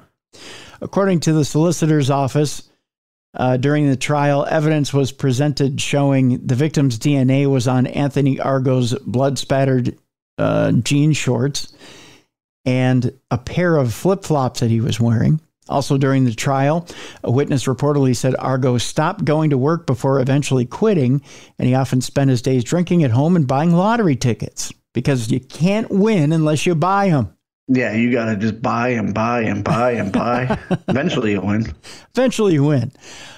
Text message evidence was reportedly presented and revealing the victim was worried because her husband was wasting his money on alcohol and he was not paying rent. The solicitor's office said the victim... But she's okay with the lottery tickets. Yeah, but the tickets are just fine. The solicitor's office said the victim and suspect were eventually evicted, and the victim was planning to move in with her daughter the day after the fatal stabbing. According to the solicitor's office, the victim's car was filled with her belongings parked outside the apartment complex where she was fatally attacked. A neighbor reportedly often heard the couple arguing, and the victim was allegedly a victim of domestic abuse for years. The solicitor's office said years after his arrest, Argo told a witness who testified at trial that he was sick of his wife nagging him and she would never shut up, so he shut her up for good. That is so sad. That is. If you're in a relationship where they're putting your hands on you or they're verbally abusing you, get out. It doesn't get better. They don't change. They never will change. And call somebody and get out. If you don't have friends or family to help you, there are resources out there. As we talked with Sarah Doucette, our guest in the first part of the program, there are resources out there to help you and help you get out of these dangerous, toxic relationships. In a statement, prosecutor David Osborne said this was an unbelievably brutal and heinous crime. While the whole courtroom was teary-eyed watching Linda's daughter testify, Argo showed zero remorse or sorrow, as most narcissists and sociopaths do. And he probably doesn't remember because he's so drunk. Well, I don't know that I'd give him that excuse. He probably knew he was going to do something. No, it's not an excuse. Like I'm just saying that's with the narcissism and the psychopathic tendencies. If you don't remember it, it doesn't happen. Yeah, I guess. But deep down in his heart, he was probably going to make that move one day. Oh, yeah. It was bound to happen. He just happened to get the liquid courage to do it that day. Yeah. Yep. On Thursday, February 9th, the solicitor's office announced that Argo was sentenced to life by the Honorable Diane Goodstein after a jury found him guilty following a 40-minute deliberation. It's just too bad that that Linda had to lose her life as a result. Yeah. So we go to Minnesota. Good old Minnesota. Good old Minnesota, where a man was found guilty of killing his wife after a home foreclosure. I know I will get out of the gruesome stuff here in a moment, folks. A 39-year-old man was recently found guilty of killing his wife a day before they were supposed to be evicted from their home in 2010. Justice moves slowly here in Minnesota. I was going to say, what's been going on the last 13 years? Well, we've been focused on the Vikings and their failures. According to the criminal complaint, on April 25th, 2010, at approximately 6:31 a.m., Heidi Furcus called 911 and said someone was trying to break into her home on Minnehaha Avenue West. A gunshot was reportedly heard before Furcus stopped talking, and the call went dead. At around 6:33 a.m., Furcus's husband, Nicholas Furcus, allegedly called 911 from his wife's phone. The complaint alleges he was highly emotional when he called and said someone had broken into their home. Nicholas Furcus reportedly told dispatchers that he and his wife had been shot trying to flee to the garage. According to the complaint, police arrived at the home and could smell gunpowder. Heidi Furcus was reportedly found dead in the kitchen, and there was blood in her hair and in her face. An autopsy report later revealed the victim died from a gunshot wound to the back, and shotgun pellets perforated her posterior lateral vertebral column, left ribs, left lung, and anterior ribs. According to the complaint, her manner of death was ruled a homicide. Nicholas Furcus suffered a gunshot wound to his leg, the complaint alleges. He reportedly told police that one or two people tried to break into his home, and he grabbed a shotgun before trying to run to the garage with his wife. He then allegedly told police the intruder took the shotgun from him and shot him and his wife. According to the complaint, when asked whether the suspect was black or white, he said he didn't know and that the suspect was wearing a hood. Nicholas Furcus was reportedly transported to the hospital for non-life-threatening injuries, but he was hysterical throughout the exam and crying loudly. He was interviewed again at the police station and recalled the home invasion.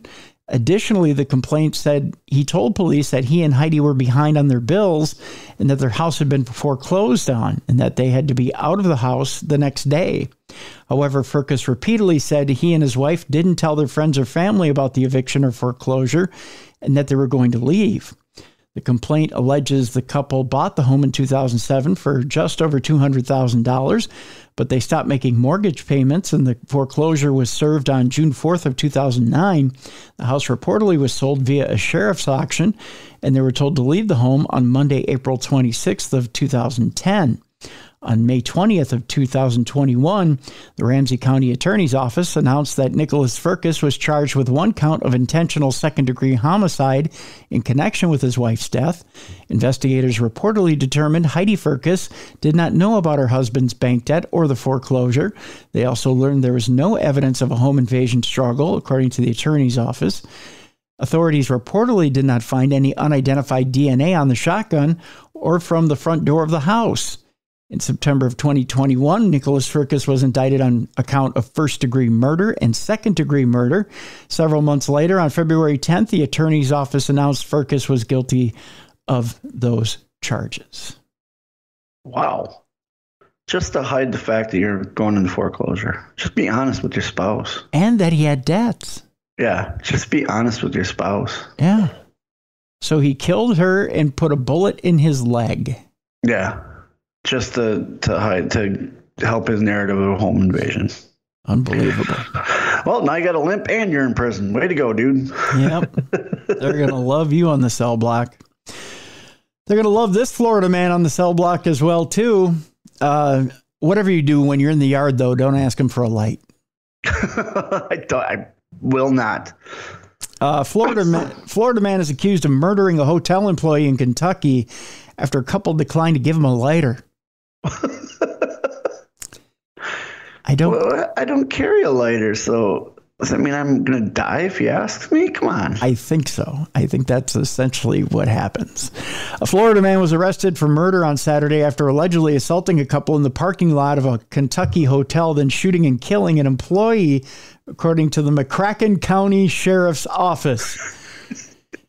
I wonder if the county was founded by Phil. Oh, it was. It's totally. Phil McCracken is all over that area. In addition to first-degree murder, 55-year-old Robert Pennell was also charged with assault, wanton endangerment, disorderly conduct, menacing, and resisting arrest. Law enforcement officers were called to a Best Western hotel in southwestern Kentucky. Of course it was a Best Western. That's my version of hell right there, a Best Western in southwestern Kentucky. Best Westerns, Red Roof Inns, no, none of them are good. Yeah. Super 8 or better. Yep. About an active shooter around 9:48 a.m. on Saturday morning. A Paducah police officer located Pennell in the parking lot. That's a lot of P's in one sentence. Yeah, it is. Don't ask me to repeat it. Paducah is the only county I know of in Kentucky. Paducah police officer located Pennell in the parking lot and detained him while a sheriff's deputy began searching the hotel and located the employee on the first floor with multiple gunshot wounds to the head and body. Detectives learned during the investigation that Pennell allegedly assaulted a couple in the parking lot after they couldn't give him a cigarette lighter. Yeah. How's that for a comeuppance? No kidding. Like, it's what, $1? Can you get a Bic lighter for like $1? Yeah, something like that. Yeah. Here's $1. Go buy one. He's like, I need me a lighter. I don't smoke, sir. I'm sorry. I'm going to beat you now. you best. I'm going to beat you till you get a lighter. You better go get me a lighter and I'm going to beat you. He then entered the hotel with a handgun and opened fire indiscriminately, according to the sheriff, leaving the employee dead. No one else was struck by gunfire, by the way. I just want a lighter. Gotta smoke my cigarette. Come on. Come on, who's got a lighter? I got an idea for Mr. Pennell. Why doesn't he put the cigarette in his mouth, take the gun, load it, and try firing at the end of the cigarette and see what happens?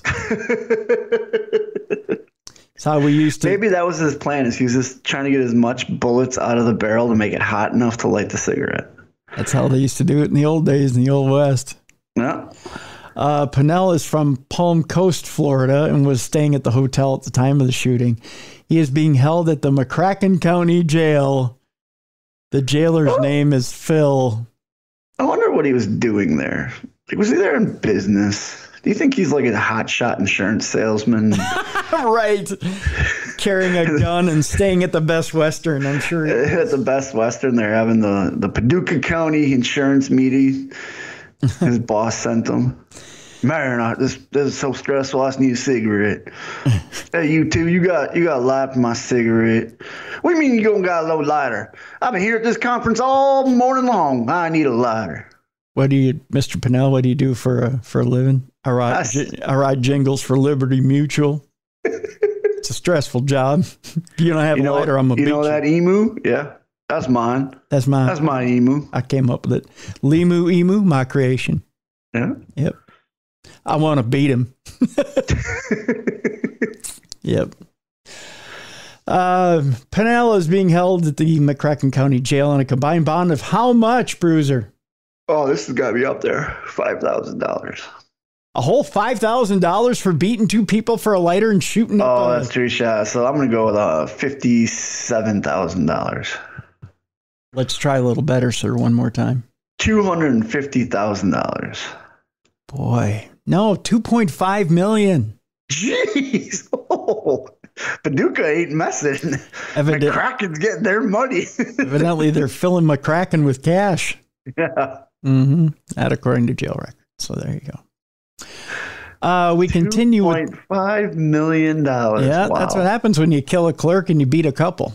Yeah, that's an expensive cigarette break. Yep, that's happening in McCracken County. We continue with the Florida theme. By the way, you're making some cash as a politician in Florida when you can afford 10 grams of cocaine in your shoe. Just saying. And keeping in your shoes smart. Yeah. Yeah. Well, doesn't accidentally fall out. Who says they're going to look in your shoe? Exactly. Yeah. If you were a cocaine addicted Florida politician, where would you keep your coke? I mean, if you had a choice. Probably in my shoe. Okay. I mean, other than your shoe, where's your second?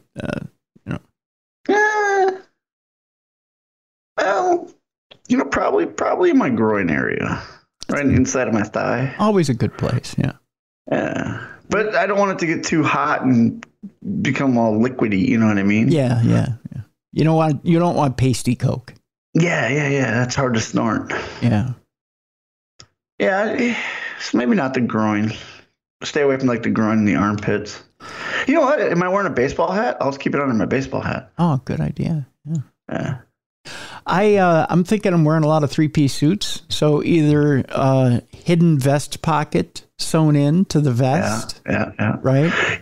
I would take a vest pocket and attach a pocket watch chain to it. Mm-hmm. So I know where it always is at all times. Ah, there you go. So when you're tripping, you know where to find more. Yeah. I gotcha. I'm just saying there's different ways you can handle it there. And if you're a politician, wearing a 3-piece suit makes sense. Yes, it does. Although it's a little warm for Florida, but you've always got extra stash points. Yeah. So and what's more important, comfort or cocaine? That's right. Yeah, especially if you're wanting. You're gonna sweat anyways. Exactly. Yeah. So let's get down to the adventures of Sniffy McSnifferton here. A Florida politician is busted with 10 grams of cocaine in his shoe after fleeing a traffic stop. If you are high on cocaine, that's probably the last thing you should be doing is fleeing police. He took a heel turn, Bruiser. Get it? He took a heel turn. That had to hurt running if it's in your heel. Yeah. Like, ooh, ow, ooh, ow, ooh, ow, ooh, ow. Well, unless it works flatten cocaine, flatten. Unless cocaine works like memory foam. It's great memory foam. A Florida politician was found with 10 grams of cocaine stuffed in his shoe after speeding away from a chaotic traffic stop on Saturday night. Police pulled over Palm Bay City Councilman Pete Filiberto at 11:50 p.m. after he was spotted speeding on a motorcycle. According to cops, oh great, he's high on the cocaine and he's speeding around on a rice burner. Oh yeah, he's untouchable. Yeah. The local official ran several stop signs and whizzed through a residential, not literally whizzed, but whizzed through a residential neighborhood at well over the speed limit, according to Fox 35. Filiberto, who has 2 prior DWI busts, suddenly attempted to flee the traffic stop after the officer turned his back, but soon lost control of his bike during a bungled U-turn and toppled over. That's not good. The officer caught up with Filiberto and smelled booze on his breath. Even worse, the councilman declined to speak to the cop and refused to take a breath test after being taken into custody. They're going to find out how drunk you are one way or another. That's you might as well just do the breath test. It's easiest. That's right. Well, in a holding cell, the cops asked Filiberto, who's only 34 years old, to take off his shoes, and ta-da, they found 10.6 grams of cocaine secreted inside one of his socks. Ooh, so athlete's foot in your cocaine. Oh, that cocaine can't smell good at all. No. The Surfside resident, who was elected just last year, was charged with cocaine possession, reckless driving, DUI, refusing a breath test, and other raps. A notice of bond correction obtained by the Space Coast Rocket showed he had, that's actually the name of a publication. I was going to say, well, you made that up. No, that's real. Showed he had previously been busted for DUI in 2008 and 2019. A contractor with the Department of Veteran Affairs, Filiberto is the vice chairman of the Brevard County Planning and Zoning Board. He's also the son of a doctor and former mayor of Palm Bay, Frank Filiberto. Filiberto was bonded out of jail and will return to court at a later date. Now, I've got two interesting pictures here for you. It looks like I was wrong by saying he was on a rice burner. He's on a fake Harley. Let's see. What's the brand name on this? Oh, my God. This is a really bad fake Harley he's on. Look at this. Indian? It isn't even an Indian. Look at. That's a Honda. Is it a Honda? Yeah, it's a Honda. Because I'm looking at the letters. It's either a Honda or a Kawasaki. Look down by his leg, you'll see writing. No, I know. Honda? No, it looks like it says Kucheri or something like that. It's probably a Kawasaki then. No, it's not. I'm looking at the letters here. I'm going to try and zoom in for you. Here's what the letters say. It's like a way off brand. It's like Kucheri or something. Yeah, that might, you know what? That might even be foreign. Yeah. It starts with a K. Anybody who's really into bikes out there, it's like a Kochry or something like that. Kucheri. It probably is. It's an ugly looking bike. It is. It's a horrible looking bike. It's a bad shade of red. It's not candy apple red. It's like a crimson red. And with a really bad white racing stripe. And here he kind of looks like this is his portrait, his not Senate portrait, but he looks like he likes to party. Yeah. He looks like he's delving in the nose candy. His thing's like meet me in the bathroom of the club. It's 1988 again. Yep. I don't care if there's herpes on that toilet seat. I'm snorting. Who's in? Who brought it? Yeah. Like he didn't even comb his hair for that picture. Nope. He's just like, I partied last night. I'm going to party tonight. Yeah. This is my party phase. Every day I've got my party face on. I got my Kucheri hog my parking lot. My cheap Kucheri hog I got for $5,000. Not even a hog. It's a guinea pig. That's right. It's a guinea pig. Yep. Let's move on. There's a Texas mom who's been, if you're ready for this, most unlikely weapon to be used in assault. That's what this story is. Are you ready for this, Bruiser? We've heard a lot of unusual weapons on this program, so this will be interesting. A lot of people say you are what you eat. In this story, it is you are what you get beat with, I guess. Texas mom is arrested for allegedly hitting her daughter in the face with a box of vanilla wafers. You heard it here first, folks. We go to Wichita Falls, Texas, where a woman was arrested after she reportedly hit her daughter in the face with a box of cookies during an argument. How come you couldn't sell these for Girl Scouts? According to the probable cause affidavit on Monday, February 6th at 6:33 p.m., a Wichita Falls Police Department officer went to the apartment on Nunnally Place regarding a family disturbance. When the officer arrived, he spoke with the daughter, who said she and her mother, Rhonda Kyle, both lived in the apartment. The affidavit says the daughter, who remained unnamed, was sitting on the couch when Kyle swung a box of vanilla wafers at her face. Just out of nowhere, whack. Just whack. The box allegedly hit her left cheek, and she said she felt pain from being hit in the face with the box of vanilla wafers. The daughter, however, did not want to press charges. The officer reportedly spoke with Kyle, who alleged her daughter came home and started yelling and cursing at her. Kyle reportedly said the daughter was calling her names, so Kyle retrieved the box of cookies and hit her. Which is a logical response.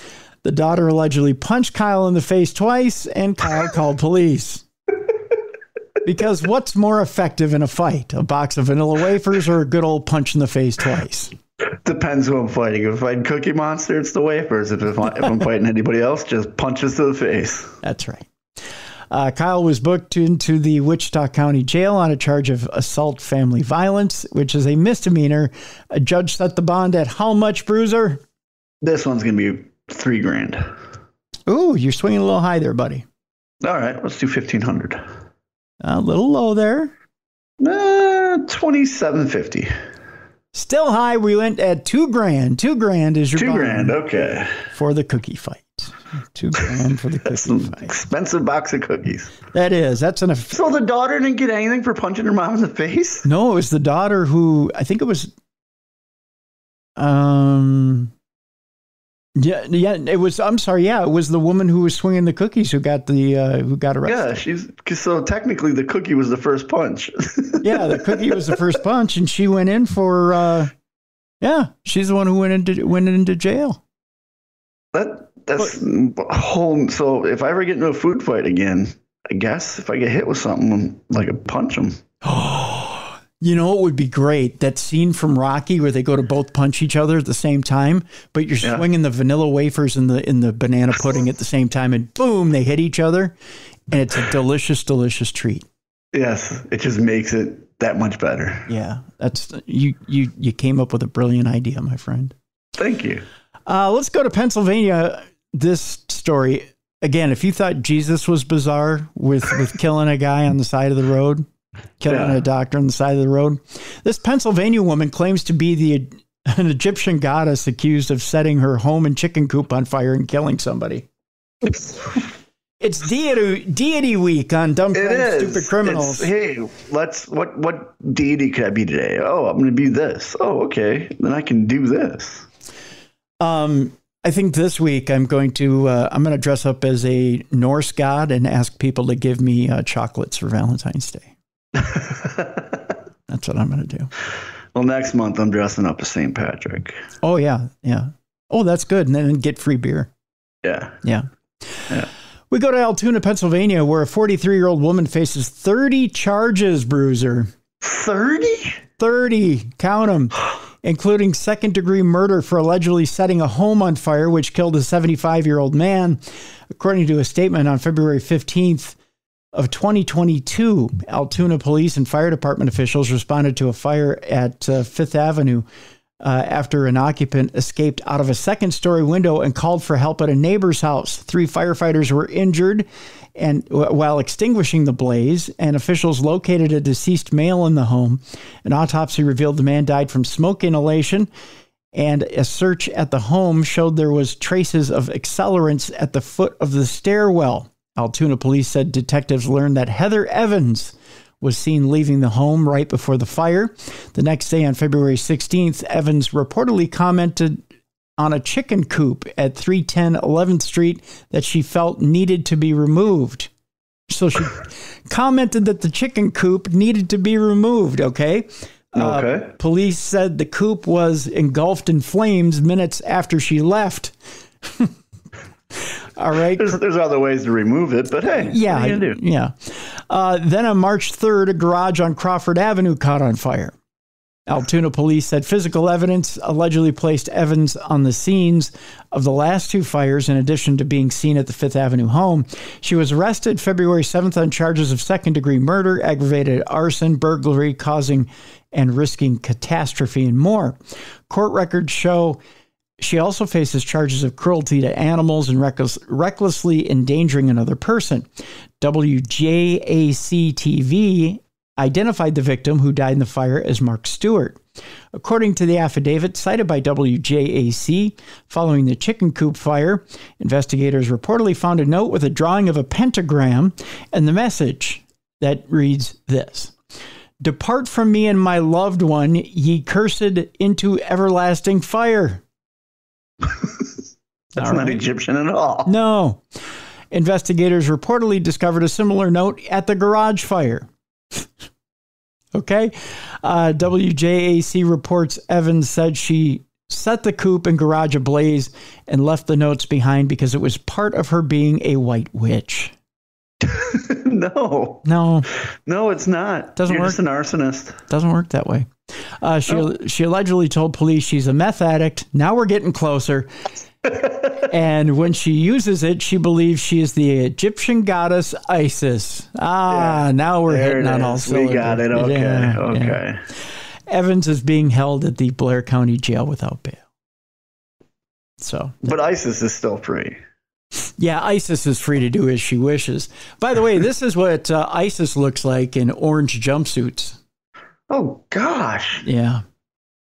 So she's not an attractive woman either. Get an eyeful. ISIS is not like she appeared on Saturday morning cartoons. She looks like Jaws from James Bond. I just watched Happy Gilmore this weekend. Yes. Yeah. He's the guy with the nail in his head, right? Yeah, Richard Keel. Yeah. Who, by the way, rest in peace, Richard Keel. He just passed away a couple of years ago. And I met him once. And she didn't probably look like that, didn't he? He looked better than that, actually. Even Richard Keel at his sickest looked better than this woman in this picture. Yeah. So there you go. And I'm being kind, ladies and gentlemen, when I say that. We're down to the last two stories on Dumb Crime, Stupid Criminals. This next story is a true crime. The last story is kind of just an aw. I'd really love to do that to my ex type story for Valentine's Day. So okay. There you go. You're going to love this one, Bruiser.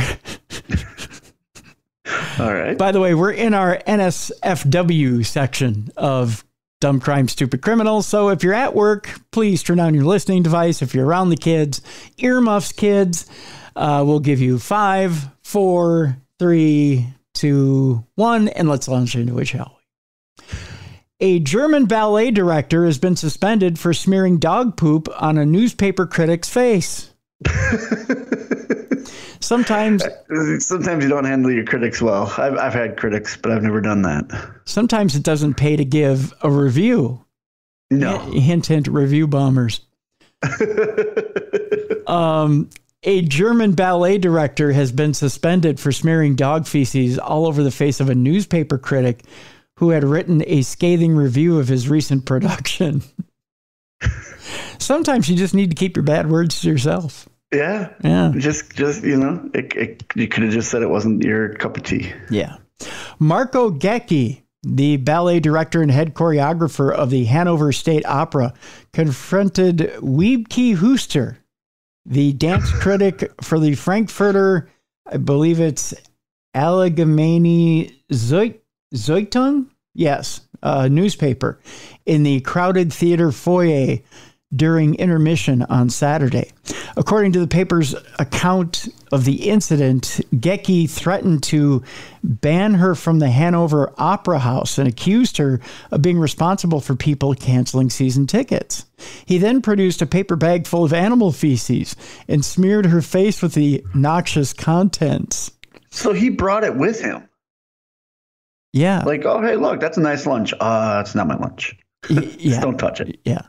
Huster identified the substance as dog poop and said she had filed a criminal complaint. German news agency DPA reported. Gecki was apparently upset about Huster's unflattering review of his new ballet In the Dutch Mountains, which was published in the FAZ on the day of the premiere in Hanover.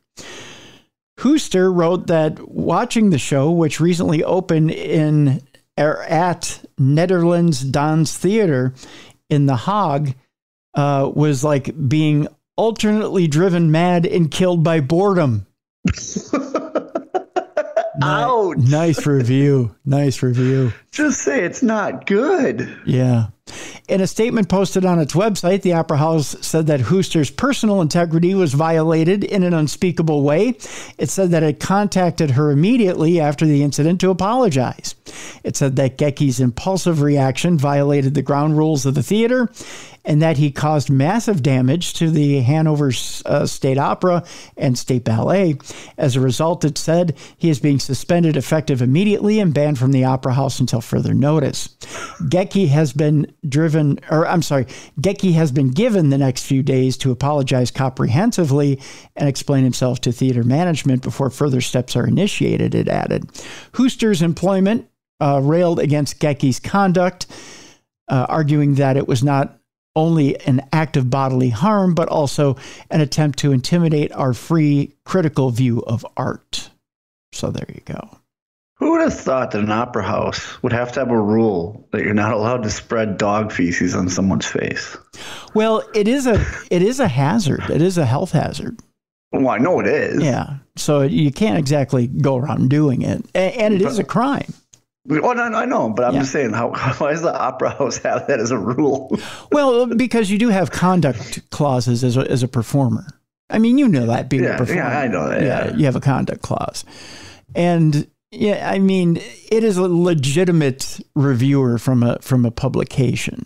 Right. You know, but to say that, well, you're costing us season ticket holders and then, you know, smear a little dog shit. And he's the one that said it, not the opera house. Right. And it was a reviewer from a publication who had given the bad review. Right. But to say you cost us season ticket holders and then smear dog shit on your face is not, you know, it's going a little far. Yes. To ask them to reconsider the review and maybe come see another show. Right. Is probably more appropriate. I love that he did it intermission too. Yeah. Like he's like, I'm going to get this bitch. Literally. Yeah. I'm going to get this bitch with a little bit of his own medicine. That's for sure. Or her own medicine. Okay. So the last story for Dumb Crime, Stupid Criminals also has to do with feces. Oh. I'm on a theme here today, Bruce. I can tell. Yeah. So we go to Ohio, where an animal shelter will write your ex's name in a litter box for Valentine's Day. Sure, it doesn't have anything to do with a crime, other than it's a crime that, your ex is that crappy. Here's the line. It's the perfect way, get it, perfect way, to get back at your crappy ex. This Valentine's Day, an Ohio animal shelter is offering to write your ex's name in a litter box and let its adoptable cats go to town. I was going to say, how do they teach the cats to do that? My cat, I can't teach him to pee letters. The Animal Friends Humane Society in Hamilton, Ohio is offering the unique tribute for just $5. That's all it costs. It has already received 480 donations. I guess there's a lot of bitter exes out there. Yeah. Don't date in Ohio is what I'm getting out of this. That's right. Don't spend this Valentine's Day down in the dumps. Get it? The shelter wrote on Facebook on Tuesday. Instead, cheer yourself up while making a difference for animals in need. This is kind of a good idea for most shelters, I would think. Yeah. On its website, the shelter said it would accept donations for the fundraiser until February 12th, which, by the way, is passed. It's accepting donations over Venmo and in person. And on Valentine's Day, which is today, the shelter will post a video showing the litter box in all its glory. According to its Facebook post, the shelter currently has around 22 cats available for adoption. The promotion is one of a variety of anti-Valentine's Day campaigns launched in advance of the romantic holiday. If a litter box isn't your style, you can also name a cockroach after your ex at the San Antonio Zoo and watch it be fed to an animal. Which is a little rougher, but hey. Do I get to choose the animal? I don't know. That's another way you can have a little fun. Oh, I love it. And be a little anti-Valentine's Day at the same time. So just do it. You don't have to be anti-Valentine's Day. Just do it. Yeah. Supporting a good cause. That's right. You are supporting a good cause while you're doing that. So you're being productive while being a little anti-productive. Yeah. Yeah. It's not like your ex is going to see the video. Or are they? Unless you write it out. This is from Bruiser to Bruiser's ex so-and-so in such and such a city. By the way, I wish I could do this personally.